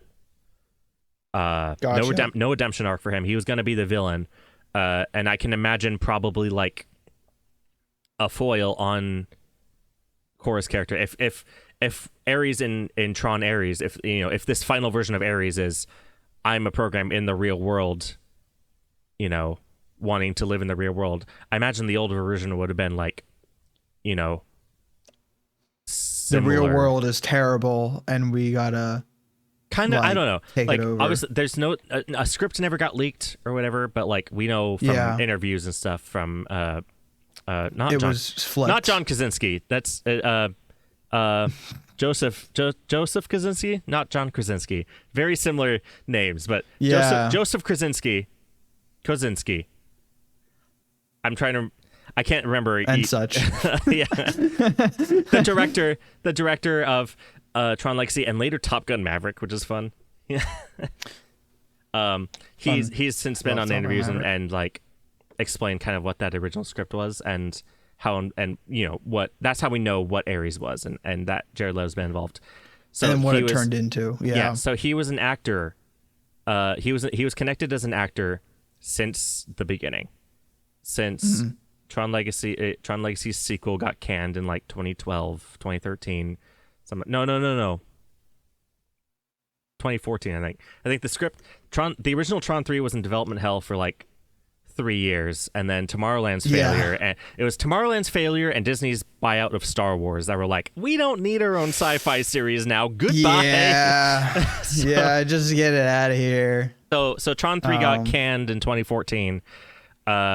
2017, Jared Leto was like, I still want this to happen. So the thing is, he's a mega fan, apparently. Apparently, he's a Tron mega fan. This was a passion project for him, so he didn't want to see it canned. And so 2017, he was like, okay, I'll step up as producer then. I will get this off the ground. I will use my leverage. And in 2014, 2017, Morbius wasn't in the picture. Justice League to be worried about. Not Justice League. Like Suicide Squad was like, was that 2017? Suicide Squad? I don't know. It was definitely earlier than Morbius. It was before Morbius. I think it was right around that time. It was mid 2010s was Suicide Squad. So you did have a major flop with Jared Leto involved, but like, it wasn't as bad as his reputation is now. And so, yeah, he stepped up as producer. Is like, okay, we're gonna make this movie. We're gonna make this movie. So Tron Ares does not exist without Jared Leto. Without him, we would not have a Tron 3, and for that I'm grateful, and I'm willing to, have him as the lead. To some extent, overlook the anti. I don't know Leto. much. I don't know much about his personal life, and I haven't looked into it. As an actor, I don't think he's bad. Like, he's good in this movie. He's a good actor in this movie. Like, I never saw Morbius. I never saw Suicide Squad. I never Yeah, I never touched Morbius, and I'm not a big DC fan, so I haven't seen either of those. But so it was like, I've never actually seen Jared Leto in a movie, so I can't judge his acting yet. I'm going to go into the movie hoping he's good, and he's good, and without him, this movie doesn't exist, and the possible Tron 4 doesn't exist, which is going to be a kind of a capstone sequel to Legacy and the original Tron.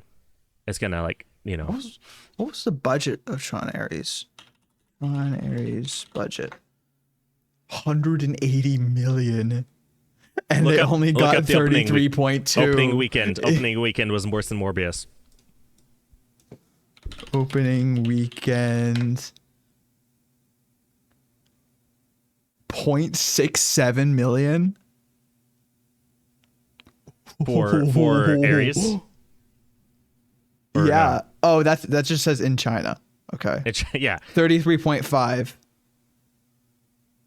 Oh my gosh. So they made back less than like a fifth of their money. Morbius had an opening weekend of 39 million. That's holy cow. That's terrible. That's Legacy opened to 44 million.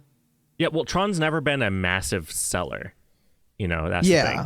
Like, I was telling my brother, because I went with him and my mom, and he was like, wait, why haven't they made a movie? I was like, Disney makes Tron movies when they're desperate.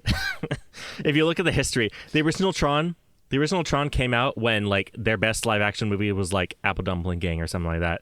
It was back in like the 80s where like their animated studio was I think the Renaissance was just starting. I don't remember. When did Beauty, or what was Little Mermaid was the first one, right? Mermaid. Yeah. 1989. So the Renaissance was still 7 years away.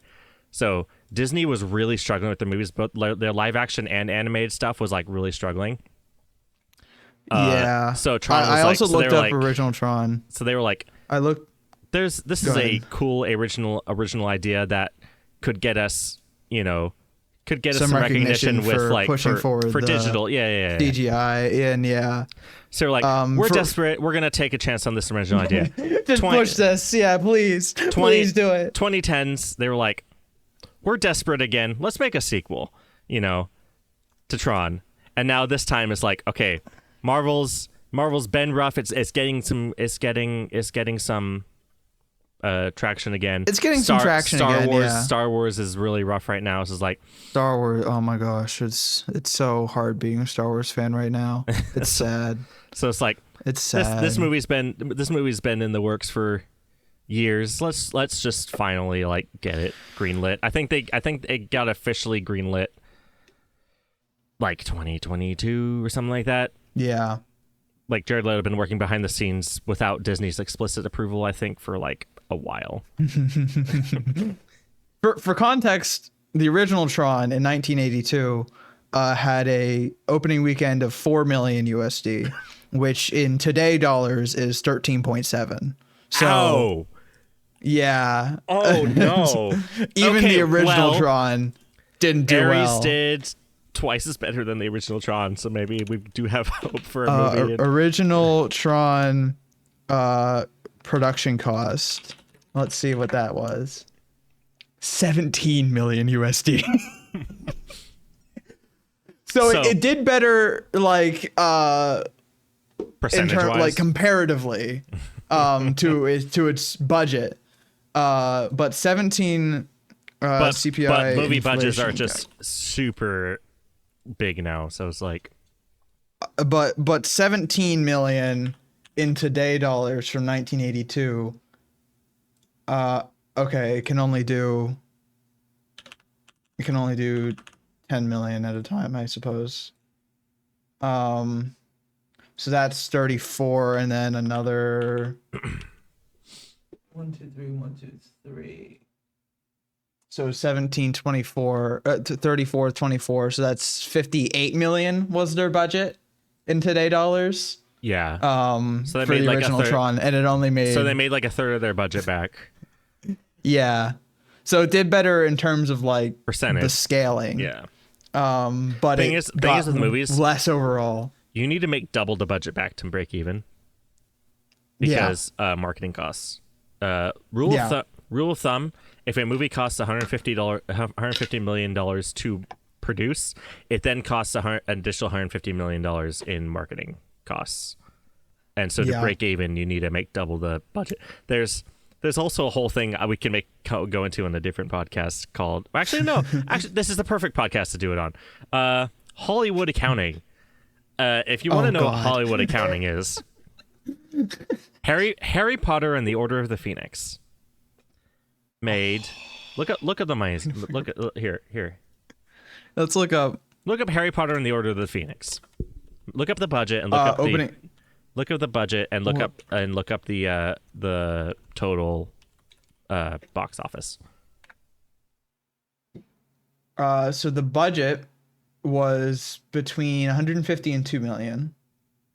Mm-hmm. Box office total. Ooh. 942.9 million. Harry Potter was.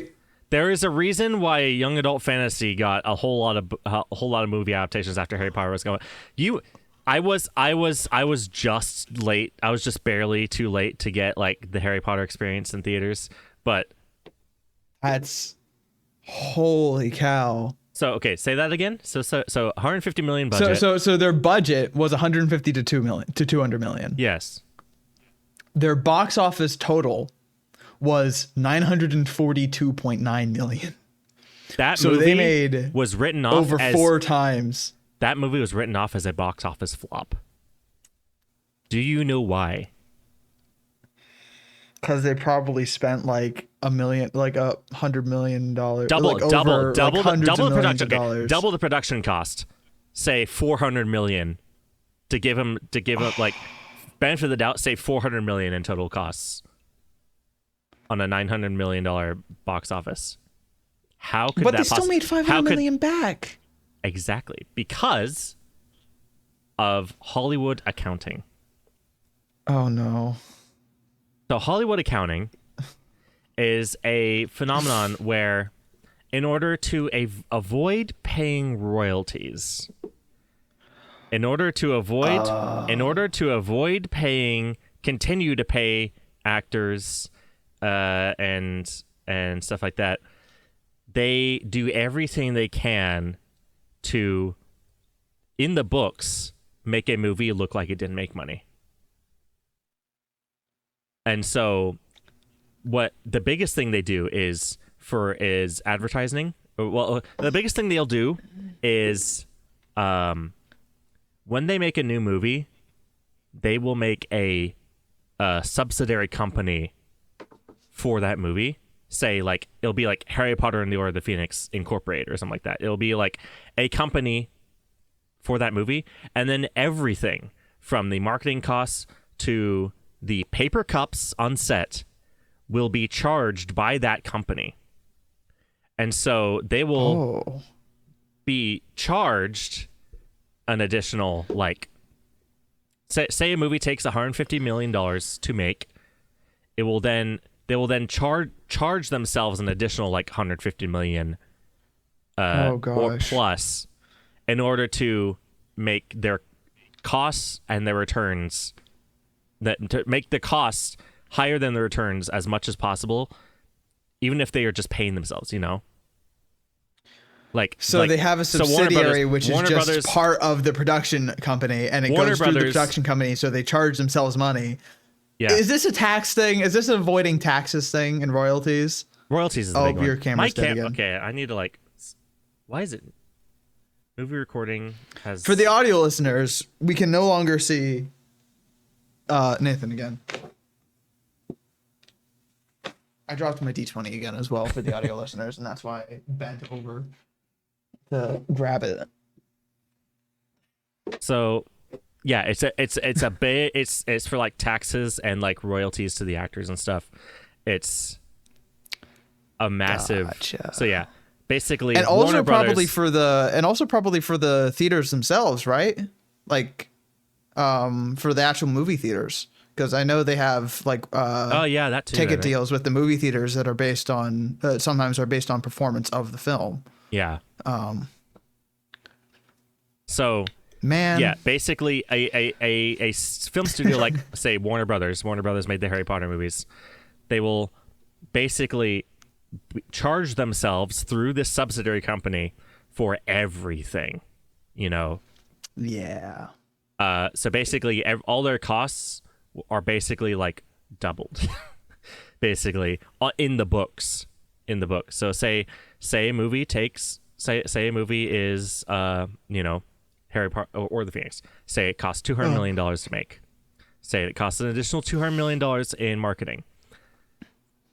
Then you just charge everything you can to Warner Brothers through this subsidiary company. So they're basically just shifting money from one bank account to another of theirs. But Warner Brothers loses money. And it's Warner Brothers books that matter when it comes to royalties and stuff. And so say double the production marketing costs. So like, let's say it's like $400. $600 million. Yeah. So that's like $400. Double that. That's like $800. $800 million. So a movie that makes $900 something million is a box office disappointment because it only made like $100 million more than we spent on it. So your royalties now are, sorry, we didn't make as much money as we wanted. So, based on your contract, you don't get a bonus, for if this movie was like really great. Let me look up the numbers. It was the It was the second highest grossing film of 2007. And it was and they called it a box and office Warner Brothers failure. claimed that it lost $167 million. I love corporatism. I love corporatism. Yay. So much fun. Oh my gosh. So I'm on the wiki page for Hollywood Accounting. A Warner Brothers receipt was leaked online in 2010, showing that the hugely successful movie Harry Potter and the Order of the Phoenix ended up with a $167 million loss on paper after grossing nearly $1 billion.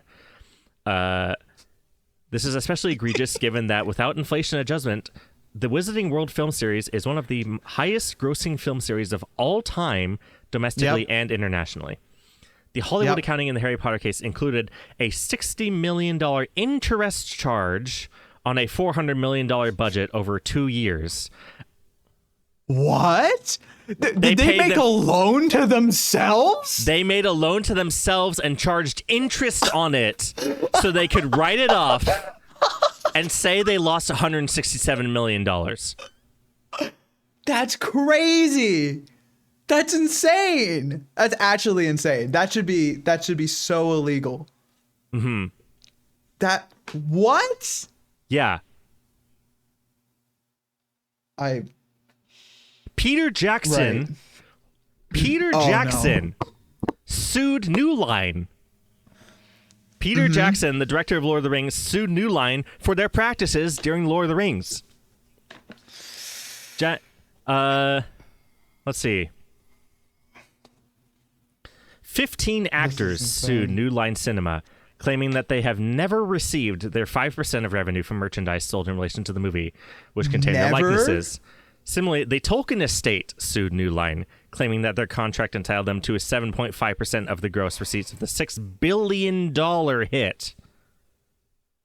According to New Line's accounts, the trilogy made horrendous losses and no profit at all.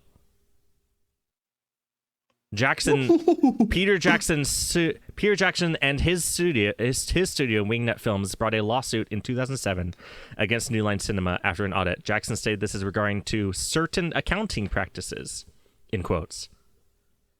In response, New Line stated that their rights to a film of The Hobbit were time limited, and since Jackson would not work with them again until the suit was settled, he would not be asked to direct The Hobbit, as had been anticipated. Is that the wait? That's something I'm learning. Is that the reason Guillermo del Toro was originally supposed to do The Hobbit? Because basically, Guillermo del Toro was going to do the Hobbit movies, and then he dropped out, and they brought in Peter Jackson as because they just needed someone, and there was a last minute kind of thing. And Peter Jackson, that trilogy was horrendously rushed, and you can see in all the behind the scenes stuff that everyone is angry, everyone's stressed, everyone's depressed. Because I bet you I'm connecting some dots here. I'm not sure if I'm not, this isn't confirmed, but I'm sure it's connected. But Peter Jackson was not originally asked to do The Hobbit because he was suing New Line for their horrendous losses, for their certain accounting practices during the production of Lord of the Rings, saying that a $6 billion trilogy lost money. That's just insane to me. Peter Jackson, 15 actors, and Tolkien's estate all sued New Line. That's everyone that's relevant. Let me see. Gosh. Speaking of shady business practices, Nintendo and Pokemon. Oh no.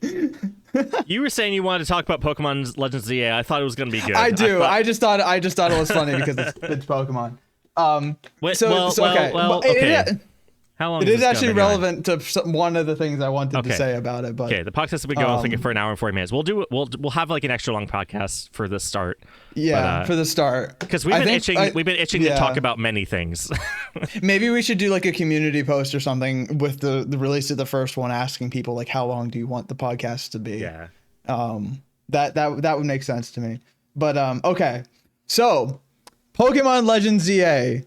That is not focused at all. I'm sorry. I held up for audio listeners, I held up my Nintendo Switch because I don't have a Switch 2 and I don't plan on buying one anytime soon. Because I'm waiting on Metroid Prime 4. That's fair. For me, it is because I don't like Nintendo right now. And I know that's kind of ironic because I bought Pokemon Legends ZA midnight when it came out. Except you're an X and Y kid. Like you were. Okay, yes. So that's the other thing. I started Pokemon with Pokemon Y in Kalos, and now I get to play in Lumio City for an entire game. So I am practically I have practically been salivating over this game for the past year. But Pokemon and with their freaking legal team has been so dumb right now. But they might be pulling it back for me because of how incredible this game is. I am actually really impressed. Legend Arceus was it's probably one of my favorite, if not my favorite Pokemon game of all time. This might take that spot. Another Legends game. So I am running on Switch 1 though. So it means the graphics, it's running on 8-year-old hardware. It's running on 8-year-old hardware. So I can't expect too much. But I have been pleasantly surprised by what they've been able to do with 8-year-old hardware. You can tell the outside scenes whenever you're outside, things are quite pixelated. But the inside scenes where they don't have to render as much, it's actually really nice, even on Switch 1. Like it's a really nice art style, and they've done what they can with the Switch 1 limitations, and I think they've done it in a good enough way. Violet? Is it better than Scarlet Way and Violet? Better, like light years better than Scarlet Violet. I didn't even make it all the way through Scarlet Violet. Oh, your recording just not ended. Enough, not sufficient disk space. What do you mean? I have so much disk space. Apparently not. Huh? Oh, I am actually out of disk space, like properly. So my camera's turning off mid-recording, and your OBS is screwed out. I guess it's because I realized I was in the wrong scene for OBS for like probably a good 10-15 minutes. So my audio is I'm gonna have to pull my audio from yours. We're gonna first time. Well, I say first time podcast, not quite first time podcast, but first time in a while. Yeah, my it's moving over. Oh my gosh, that's gonna take so long. Go follow us on YouTube and Spotify and yeah, you can Spotify use my for Discord now, audio to fill in. Yeah. Possibly, but I'm gonna try to see if I can put it on like actual like RSS feed or whatever it is, so you can like listen to it and different apps like Apple Music. I know is a big one. I want to try to get it on there. SoundCloud, maybe. I don't know. I know SoundCloud used to be like a place for podcasts, and then it's like, when was the last time you used SoundCloud? I don't even use SoundCloud. When was the last time you used SoundCloud? I don't know if I've ever used SoundCloud. I used it a lot in high school. I did use it a lot in middle school and high school because I had like a playlist. You know, it is 60% moved to my 2 terabyte hard drive. It's getting there. I should have moved it to an NVMe so it moved over faster. My desk fan is pointed at my camera and not me. No. I really should have checked to make sure that I could have recorded for 2 hours straight. My problem is I've got like 5 videos. Do you have an external drive? I have an external drive. My problem is I have my 500 gig NVMe that I use for like recordings to store, basically just to store footage on. And I have all of that. My problem is that I have like 5 videos all like ready to edit, and all of the footage is there, especially the rocket video, which is so much footage. Oh, did you get it from my second drive? Can I delete that? I did. Yeah, you can pull that off if you want. Yeah. Okay, I have 51 gigabytes free now, so I'll start recording. Anyways, back to Pokemon. I have been pleasantly surprised, not just with the graphics. That's something that was like, you can see it immediately. You're like, oh, this actually looks pretty good. The art style's nice, you know, the designs are nice, the models are good. But the story so far, and I've only played the first like 2 hours, maybe. It's actually good. Like, it's legitimately quite good. Like, actually? Yes, like genuinely. I haven't gotten far enough into it to I was playing really... Shield for a bit, and it was like... I think it's going to be better than Shield. I think it's going to be better than Shield. No. Like, I'm saying Shield was bad. Shield's story was bad. No, that's what I mean. That's what I'm saying. It's not like Shield level. And also the dialogue is not nearly as cringy as something like Shield or a Scarlet Violet had. The dialogue is like, it's pretty good for. Do they have like the characters like doing like loop animation like loops, in the battle scenes? Not battle scenes, like in conversations. Like, I know the rival in Shield was like this. Oh like, yeah, super, he was always kind of like super... bopping up and down. Yeah, like, they don't have that. They have done a lot better at making little details not like repetitive. Yeah. That's the other thing. And this blew my mind because Legends Arceus was a different spin on the turn-based battle system. Yeah. But it was still turn-based. Legends ZA is not turn-based. Mm-hmm. It is not turn-based at all. You are able to walk, like Legends Arceus, you're able to walk freely around the battle. The Pokemon that you have follows you during the battle, but will recenter on the enemy Pokemon that you're focused on to attack and to do moves. So you can position your Pokemon like behind stuff. Yeah. To like avoid attacks. Well, like the anime, you can actually like time attacks. Yeah, you can actually like run around effective. And like you can see from different perspectives, and they use, so you can still have 4 moves available. I can hear that. Emergency services vehicle, please hold. Okay, it's gone. But the moves are not, it's not turn-based at all. It's just on a cooldown system. So all your moves have different cooldowns that are independent of each other. So you can use Water Gun or whatever, and then immediately use Tackle right after while Water Gun's cooling down. Mm-hmm. It's really unique battle system. It's not like particularly difficult. It is like, it's something new to get my head around, I suppose, but it's not like, it's not in the sense that it's extremely difficult. I'm sure once I get to higher levels and with more advanced tactics, there will be some like unique stuff to work with.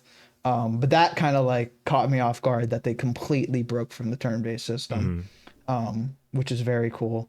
But yeah, the stories so far, it's been good. The characters haven't been annoying. They brought back AZ from like the extended he runs like a hotel of X and Y. It's like, yeah, he runs a hotel, and there's kind of like, it's hinted in the beginning of the story that there's kind of like an underlying goal of everyone at the hotel, of like your rival trainer and of AZ and some of the other characters. I have X. There's some foreshadowing that's set up. I'm not particularly far in it, but I do have. Mm-hmm. I do have Pokemon Have you got X. to like a lot of the Team Flare admins in X yet? Not at all. So another thing is that like this is very 2 gym badges maybe. I got it for Christmas a couple years ago. So you haven't gotten very far at all. I've played through Pokemon Y probably 4 or 5 times. So I'm very familiar.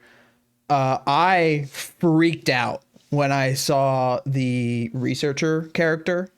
Because they don't have a like, they're straying also from like this is the professor character who's like Professor your mentor Tree, yeah, at the very beginning. Yeah, like they don't really have that.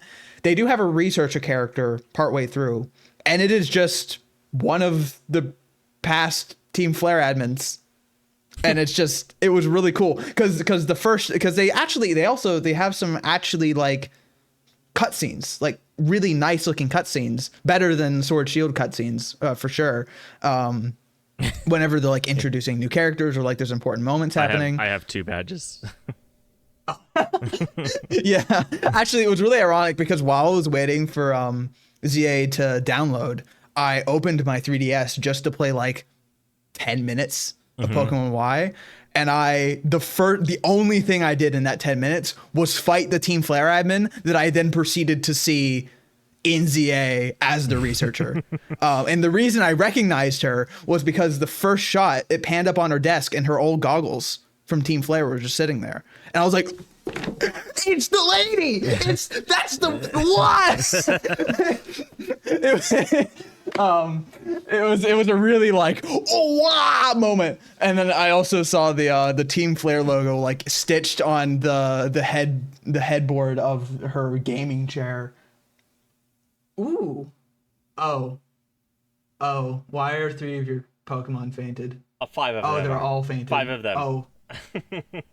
Buddy's not having a good time. I don't know why they're all unconscious, but I just opened the game and like 5 of my Pokemon are unconscious, and I haven't played the game in 6 months, so I don't remember why. Yeah. Yeah, I'm really excited to keep playing it. I played for like 2 hours before we got on and started the podcast.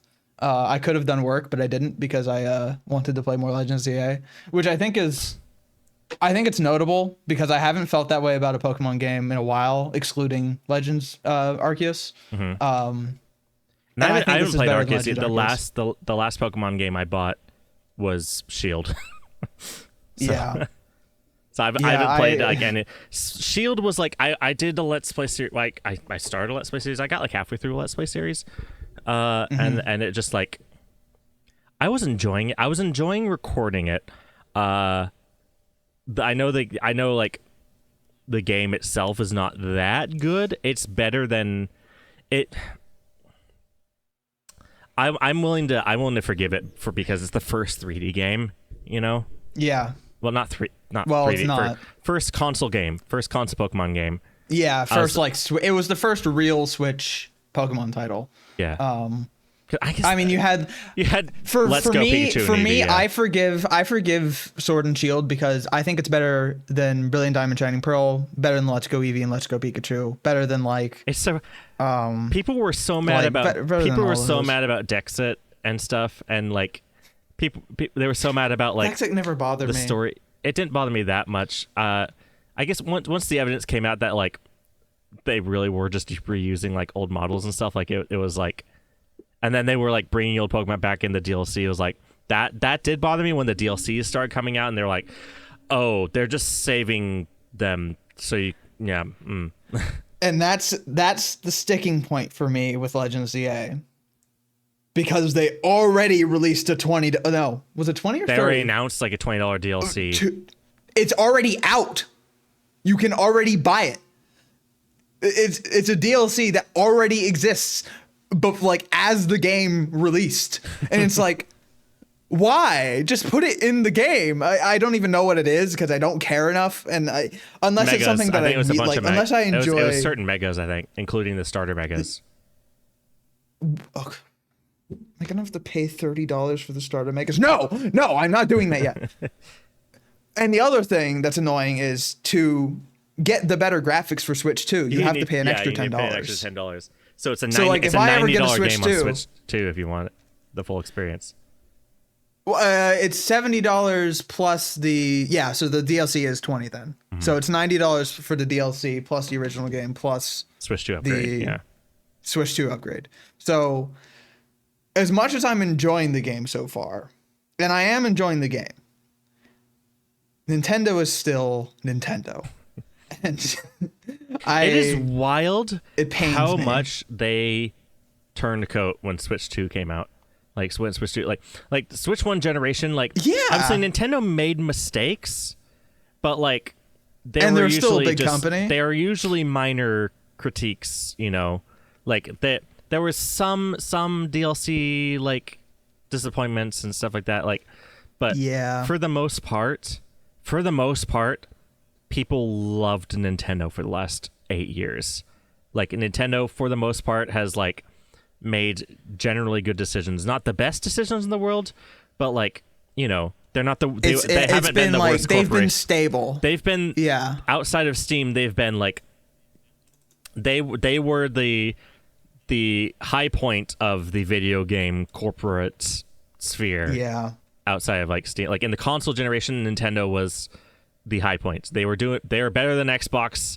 They were better than PlayStation. Like ethics wise, they were a million times better than EA, which is now owned by Saudi Arabia. So, yeah, that's something it could be a possible future topic. That's love that. That's fun. But no.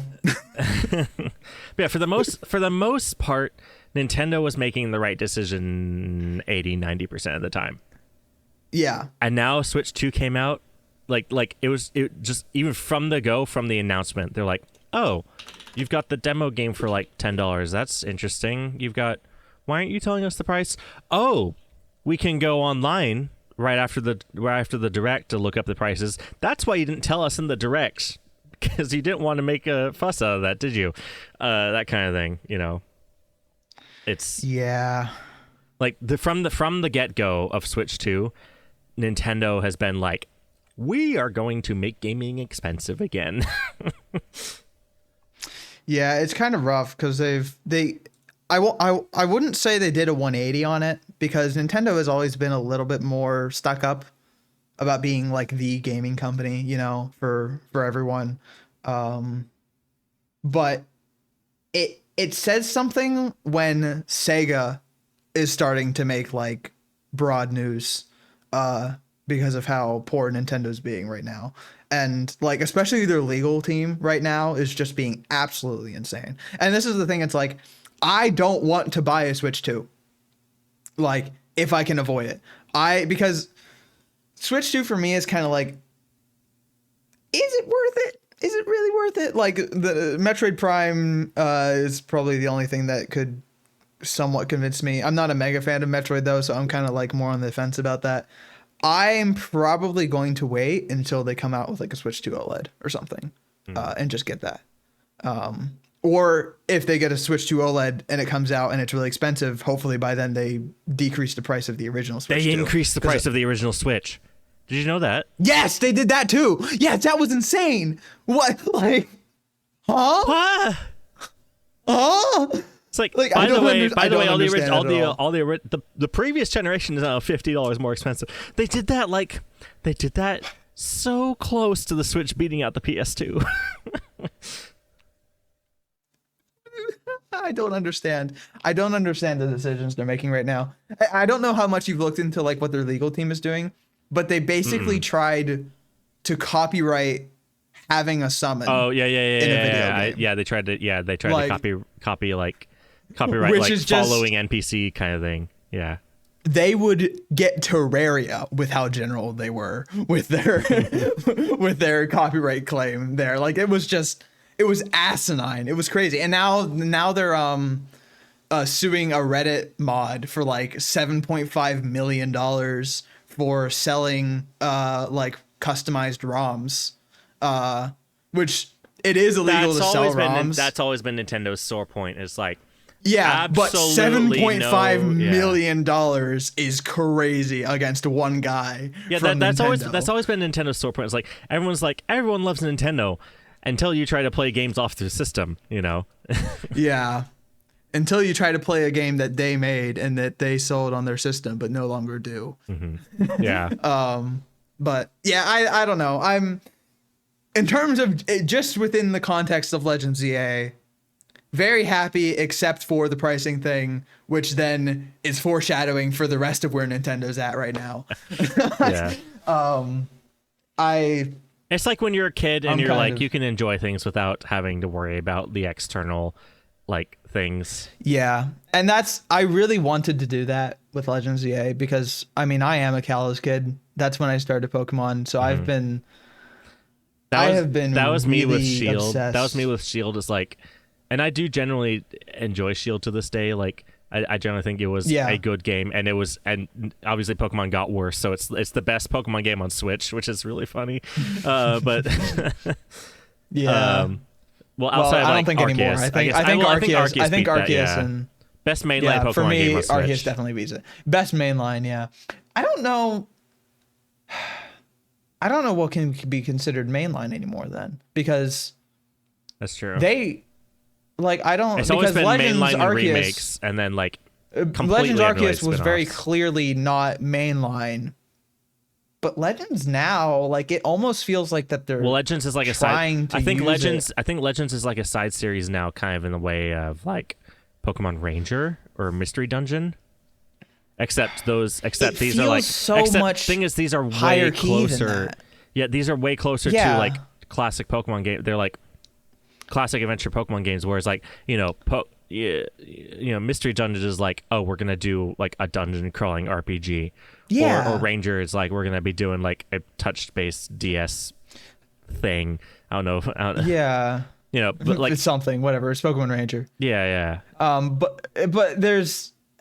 But for Legends, it feels like it's so much more like there's two competing forces in Game Freak right now in the Pokemon Company. It's like you've got one side that just wants to make like content slop after content slop, Shield to Scarlet Violet, Brilliant Diamond Shining Pearl, remakes in just traditional Pokemon format over and over and over again. But I think they're realizing that that's failing. So you've got this other side of it that is now becoming the Legends side, where they're building these really unique games. And so far, at least with Arceus, I played all the way through Arceus, and with Legends EA, are really enjoyable games and are not traditional Pokemon format, but they really work as games. And I think that's the critical part. I feel like there's these two competing forces now with like kind of the Legends side and the traditional Pokemon side. And I really hope that Legends wins out, because the way that they're building Legends should bleed into the other like games where they I do think they shouldn't. Yeah, I do think they shouldn't get rid of fully turn-based RPG. Like I do like the turn-based combat. It is very much like a strategic. I tell me. Well, okay, so you've played it a bit. Maybe we can talk next time as well once you've played it more than like 2 hours. But like, Yeah. is the strategy there, or is it more of a like? Is it more of like a adrenaline pumping combat? The strategy is there, and I think it exists in a very similar vein to how it always has with turn-based combat. Because when you're playing Pokemon, traditional Pokemon with turn-based combat, if you just spam Flamethrower against something you're super effective against, you're just gonna win most of the time, anyways. Yeah, I guess the strategy's not And it's taken that. Like, you can still do that with this particular. Your camera's down again. I know. For audio listeners, we can no longer see Nathan again. You can still, like, I think it's at that level still, but like it's almost more like in some ways it's more strategic, because at the beginning of a battle. Do I need to reslate like every time? Do I need to... Maybe it's just go again. It's almost Take more 4. strategic in a sense, because like with the cooldown system, I can leer tackle while they're cooldowning, and it becomes progressively more dangerous for the opposing Pokemon. And you can switch out as they're charging an attack and switch to a different Pokemon that's like resistant to that stronger attack. Like there are things that you can do to make it strategic. Strategies. Yeah. Yeah, it's not strategic in the same vein as the turn-based system, but you can be strategic with this new system, and you can do it very effectively. I've already done it. I've messed around with it a little bit in some of the more like advanced fights, but it's very interesting. Like they've balanced it in a way like that the one-on-ones, the one-on-ones have never been like the best strategy. They've never been. In the world. They've never been great for adrenaline, unless you're no, really I'm not talking strategizing. adrenaline. I'm talking like like turn-based RPGs. Like there's a reason It's not people the best go to turn-based RPG RPGs, because it's something you can really like go and like you can game it a lot. Yeah, and there's a reason that like I think there's a reason that competitive Pokemon is doubles, because that just adds whole new layers to it. Like because one-on-ones have never been like that, because it punishes you for swapping out a Pokemon. You get like an extra attack. Like I know. Yeah, that's the only problem with this new system is there's no way they could do doubles and make it work. Like I don't see any. Maybe they've done it and I just haven't gotten into it yet, but I can't think of a way that they could do doubles with this current system.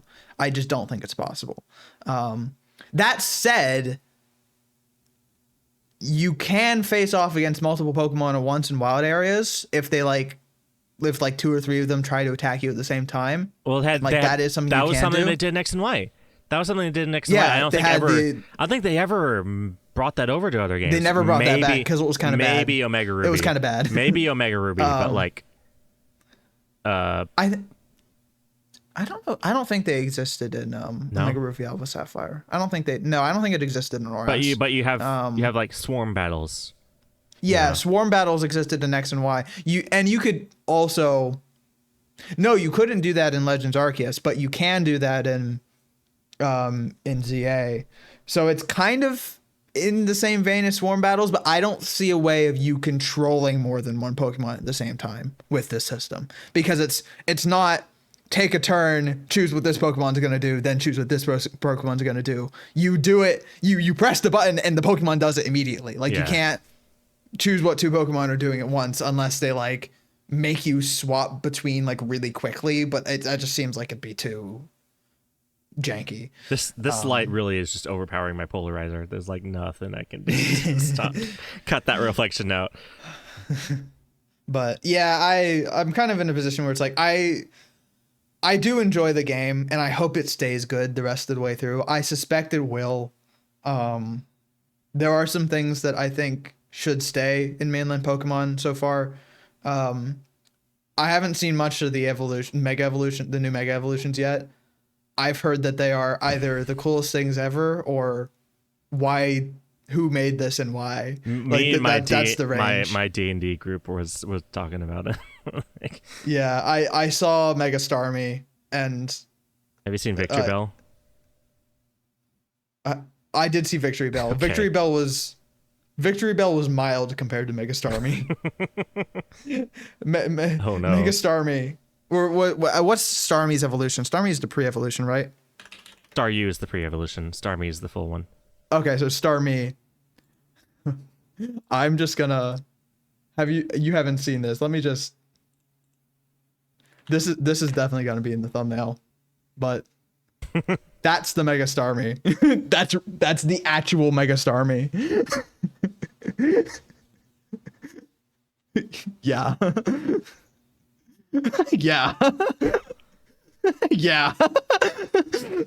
SpongeBob. Yeah. That's all it is. It's just Patrick. But yeah, I don't know what was going on in their mind when they made that. But confusion. Some of the other Megas. I use confusion. I hurt myself in confusion.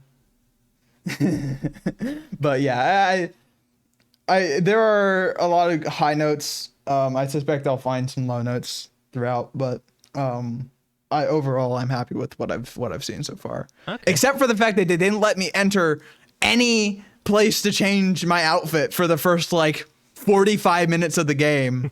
That was annoying. Pokemon games have never had the best incentivize that. Pokemon games, the intros have always taken an hour, Yeah. Well, it's not even just an intro scene. It's you're doing the first couple major quests and quest lines to learn stuff, and it's the clothing store is right there, and I'm in this god awful neon green sweater that they gave me, and it's just let me buy something navy blue, please. And then I walk up to it and my Rotom foam pops up in my face, and it's no, actually you have to go to this main quest line. It's just let me go to the freaking clothes store, please.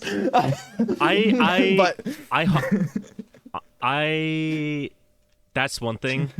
The Rotom phones or Rotom decks and stuff have always been they were fun for a generation, but I really want a classic Pokedex back. The good thing is that it's not the fact that it's Rotom is not intrusive in ZA. Mm-hmm. It's like Well, it's everything also like cell phone. acts. I guess I get it's like modern, but also like Yeah. I could go. I could Everything go without acts like like a a cell phone. standard like Pokédex and like applications that you can add, like a standard map, a standard Pokédex.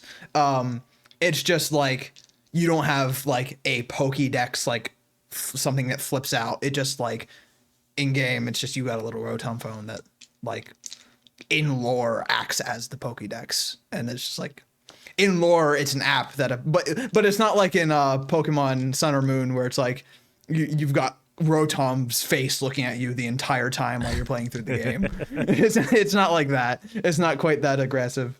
That was annoying. I think they had a Rotom Dex for like one generation, right? They had in Sun and Moon and Ultra Sun and Ultra Moon, the entire bottom screen on the 3DS was just Rotom looking at you most of the game. I see. Okay. The Rotom phone was Sword and Shield, Scarlet and Violet, and now Legends ZA. Yeah. And in Sword and Shield and Scarlet Violet, it's like there, but it's not as obviously Rotom as it was in Gen 7. Yeah, the Rotom Dex was Sun, Moon, Ultra Sun, Ultra Moon. Ultra Sun, Ultra and Moon in was there, like interesting. And in there, Rotom would like talk to you, which was like really annoying. Yeah. It's like, just let me do the thing I want to do. Ultra Sun, Ultra please. Moon was like an interesting thing. It was like alternate universe. Like, remember those? It was like taking Sun and Moon, but making it more confusing. I enjoyed Ultra Sun and Ultra Moon, but the story was like whack. It was really weird. It was like it felt like there was a bunch of scrapped ideas that they had for Sun and Moon, and they were felt like a remake. Like, but these are kind of cool actually, and they just threw them in another game. Well, it's like alternate universe. It's not even just DLC. It's not even just like. No, it was a completely different like storyline. But it had the same characters for the most part, and it had the same like basic progression. It was just different. Yeah. Things got more complex. That's basically it. It's like they changed a lot of things and like storyline changes. And it was funny because I distinctly remember whenever I asked my parents. I'm on the wiki. I'm on the wiki. That they were like, but don't you already have that game? And I'm like, no, it's a new game. And they're like, huh? And I'm like, it's confusing. Yeah. Yeah, I'm looking. I'm on like the Bulbapedia article, and it's just like storyline changes. You know, the player first obtains their first Pokemon Route 1 and from Professor Kukui instead of Iki Town. Yeah, you know, it's like a bunch of little. The things. player and how travel to Melamele Island using Mantine Surf instead of hitching a ride. What is it? Adding Charizard to the ride page does not automatically unlock access to Poképelago. Stuff like that. It's just like instead of wandering Melamele, Nebby hides in Seaward Cave. It's like it's the same game, but like just alternate versions. Slightly different. It's an alternate story. Which kind of makes sense with like what the end game story is like, because the end game story is literally just about multiple universe theory essentially in Pokemon, like alternate dimension theory. So it kind of makes sense that like they would change everything ever so slightly and then have like a lot of the big storyline changes happened at the end and like with the post game. Yeah. And it was like multiple dimensions theory, and they had their crazy off dimension Pokemon. I forget what they were called, but anyways, yeah, it was. Pokemon games for a long time have been just really confusing about how they handle their storylines. But at least for ZA, it very clearly just seems like it is a sequel to X and Y. Yeah. It is just post X and Y, and it is a modern times version of it. I have not found roller skates yet, though, which is disappointing. I wanted to see the X and Y roller skates in ZA, and I have not found Eventually, them yet. I can imagine eventually they'll get in there. There's no way they don't bring it back, right? Like there's no other way they don't, no and I way. imagine it'll change the battle system if your movement affects the battling. I might have exaggerated that a little bit. It doesn't a lot. it affects where your Pokemon is on the playing field, but not to like a major extent. Maybe it does more later with more advanced stuff. But it's mostly just like where you are in the area. And if you're like behind like a wall or something, and if your Pokemon goes around to follow you, it will like block attacks, like just because there's a wall there. Yeah. But it's kind of, in most environments, that's not really a concern. Most battling environments are mostly flat and not like, although I guess with the wild areas, it's not the case, but regardless. Yeah, I don't have much more to say on that. If we had done this a week later, I'm sure I would have gotten through the whole game by now. But yeah, I've been relatively impressed with it.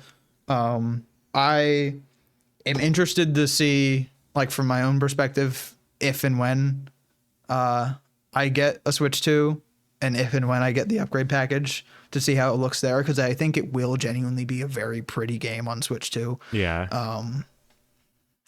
Because it's already like pretty for a Switch 1 game, and with the better textures and stuff. The only thing that I've had complaints about is the textures, and that's just like, knowing what I know, the Switch 1 is 8-year-old hardware. There's just no way of getting around that. Yeah. With open concept games, there's just no way it's happening. And you can tell that that's the problem they're having, because when you go inside to like much smaller spaces, the textures boost in quality immediately. And it's like in inside areas in like the hotel and in like the research lab, the textures are much better. The lighting, the art style and the lighting doesn't change at all, but the textures are way higher quality. You can tell that that's the problem. Say what you will about Nintendo, they know how to optimize games for hardware. They know. Yeah. They know how. The fact that they're able to run ZA at all on Switch 1 is like, I mean, obviously Game Freak has had quality control issues. Past, yes, but maybe on a broad level. Maybe we shouldn't be praising Nintendo specifically for this game's performance. But, but on a broad level, Nintendo knows how to make games that run well on older hardware and look great. And that's because their systems are so concentrated. Like, they don't have. It's kind of in the sense how Apple is able to get their efficiency, because they lock it down and they have their own very highly self-integrated systems. I have Hogwarts Legacy on Switch. And it's like, it definitely has graphically, like, it's definitely not there. Like, it's definitely not up to par. There's no way it looks like it does on my computer. It's definitely not up to par with any other console graphically, but it runs. It runs Hogwarts Legacy. The fact it runs at all is crazy. And runs pretty well. Like, the combat doesn't slug. It's not stutter, sluggish, you know. Yeah. Like, in the important moments where you need performance, it holds up, you know. It works. It's probably loud. The fan's probably churning. Oh, my Switch is just loud in general. I need to, like, open up and clean it. Yeah, well. Yeah, I pulled my Switch out of my dock after playing it for a couple hours, playing ZA, and it was like, it was running. It was really chugging, because it was displaying full 1080p to a 4K like 55-inch TV or something. So it's like, it was struggling a bit, but it was working. It was working. I haven't. That's the other thing. I have not had any stutters. I have not had like hitches like Scarlet Violet or Sword and Shield did for a while. I've not had any of that, so that's good. I'm happy so far. I mean, everyone craps on Scarlet and Violet, but yeah, Sword and Shield did have minor issues. It did have some minor issues. So did Ultra Sun and Ultra Moon, but that's just because they were like, yeah, the Z moves would run at like 2 frames a second. It's the wee.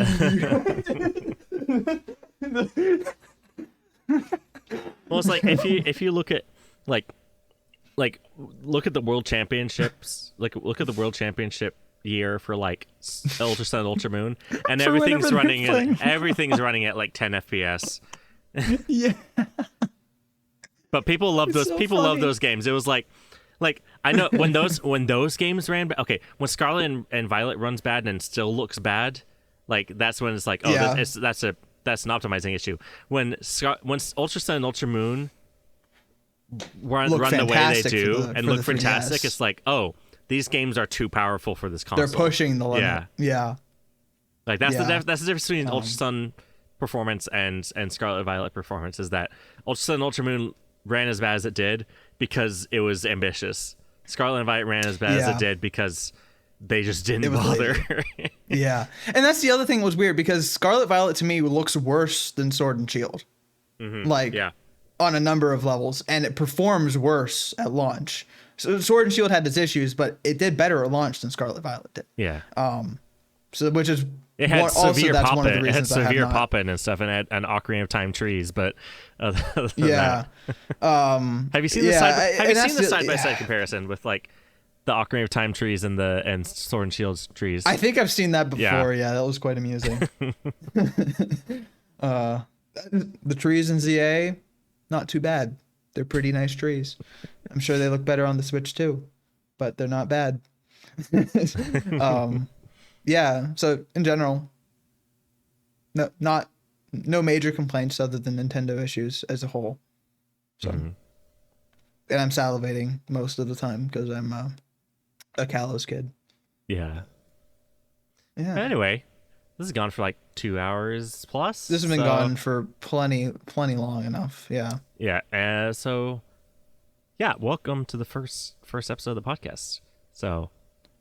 Unwelcome to the first episode of the podcast. It's ending now. Get out Goodbye. of here. Get out of here. Welcome to the start of the podcast. Not the first episode necessarily because the first episode is ending, but welcome to the end of the start of the podcast.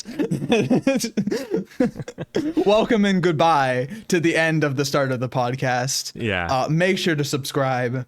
We don't know how often we're gonna be doing these. Please. I think we're gonna try to do. I think we talked about maybe once every other week just to start with. Yeah, I know. EchoCast we were trying to do weekly and it didn't happen and it ended up just being like every other week on average. Yeah. So. Yeah. Especially give us a chance to. Especially if D&D is going to be going every other week as well. And that will also give us a chance to, like, if there's one weekend or something that we can't record on, we could do the week before. We could just do like record 2 weeks in a row. Yeah. And then release anyways. Yeah. That would probably work out. And also let us know. I'm not sure how many people are going to be watching this first episode as it launches because we don't have that much reach. But if you are listening right now, let us know what length you think these should go. Obviously, we are gonna get better at staying on topic. Hopefully, I mean, we had like a lot of topics in this one. We had like, what was it? Yeah, Tron, D&D, 3 main topics, and then a bunch of offshoot D&D, topics Tron, that were relevant. Pokemon, Hollywood accounting. Yeah, which was like an offshoot. I don't know what's going to go in the thumbnail, but hey. I think we should shoot to go. If people want these to be less, we should shoot to go for less topics than that because there will be topics that pop up that are relevant. I think we should definitely happen every time. I think we should definitely like stick with like a main topic or two. Yeah, that's what I mean. For sure, because it'll always tangent. There's no getting around it. Yeah, which is what we've just done at the end of the podcast when we're supposed to end it. I mean, we did just say. I mean, the thing about this one was like, it's the first episode, so we've had topics in the mind for a while. You know, it's like, oh, things are kind of building. Tron, I saw Tron a week or two ago. We can talk about in that D&D in the just upcoming happened. podcast. Pokemon Legends CA just released. Yeah. Oh, that was last like night. That was just like last night. You were like, hey. You know, I know we're recording the podcast tomorrow. Let's talk about Pokemon. Let's talk about Pokemon when we were already talking about. I wasn't even thinking about it until we said D&D and Tron going into this, and then you were like, last night is like Pokemon. Let's stick Pokemon in there if we can because I have thoughts. Yeah. I'm sure I'll have more thoughts next time, but awesome. Yeah. So subscribe, and if you're on YouTube, let's see if you have the hype button because that thing exists, and I often forget that it exists. And if it exists, is for it just you, a mobile thing? Because I've only ever seen it on mobile. I don't know actually. I think they're slow releasing it, so the slow release might only be on mobile. I don't know for sure. Regardless, go down to where the comments are, and if you see a thing that says hype, then like press the hype button, because it's Up like and a coming new point podcasts. system. Yay! And maybe Small next time I can channels. get autofocus on this, because I don't know why it's not working necessarily. Yeah, and both of us can get an amount of storage that's actually good. I don't know if it's overheating or if it's like, oh, it might be a file system thing. The last time it was battery. No. The battery was getting low. The battery was getting low, and when it stopped, I decided to swap the battery just while I was at it. Oh, okay. It might be a file system thing, because I know certain file systems, I think, is it exFAT or FAT32 or one of them, that's like you can only have 4 gigabytes in any individual file. Oh, yeah, that might be FAT32. I think that's FAT32. That might be my issue. It might be like, because I'm recording 1080p. Stopping at the 4. I'm recording 1080p 30, and it might just be like hitting like the 4 like gigabyte the chunk mark. limits. Yeah. Yeah, essentially. That makes sense, actually. That might be what it. is. I might have to look into that. So, well, regardless. Hello, goodbye, end of beginning, and such. Subscribe. I guess. and stopping recording.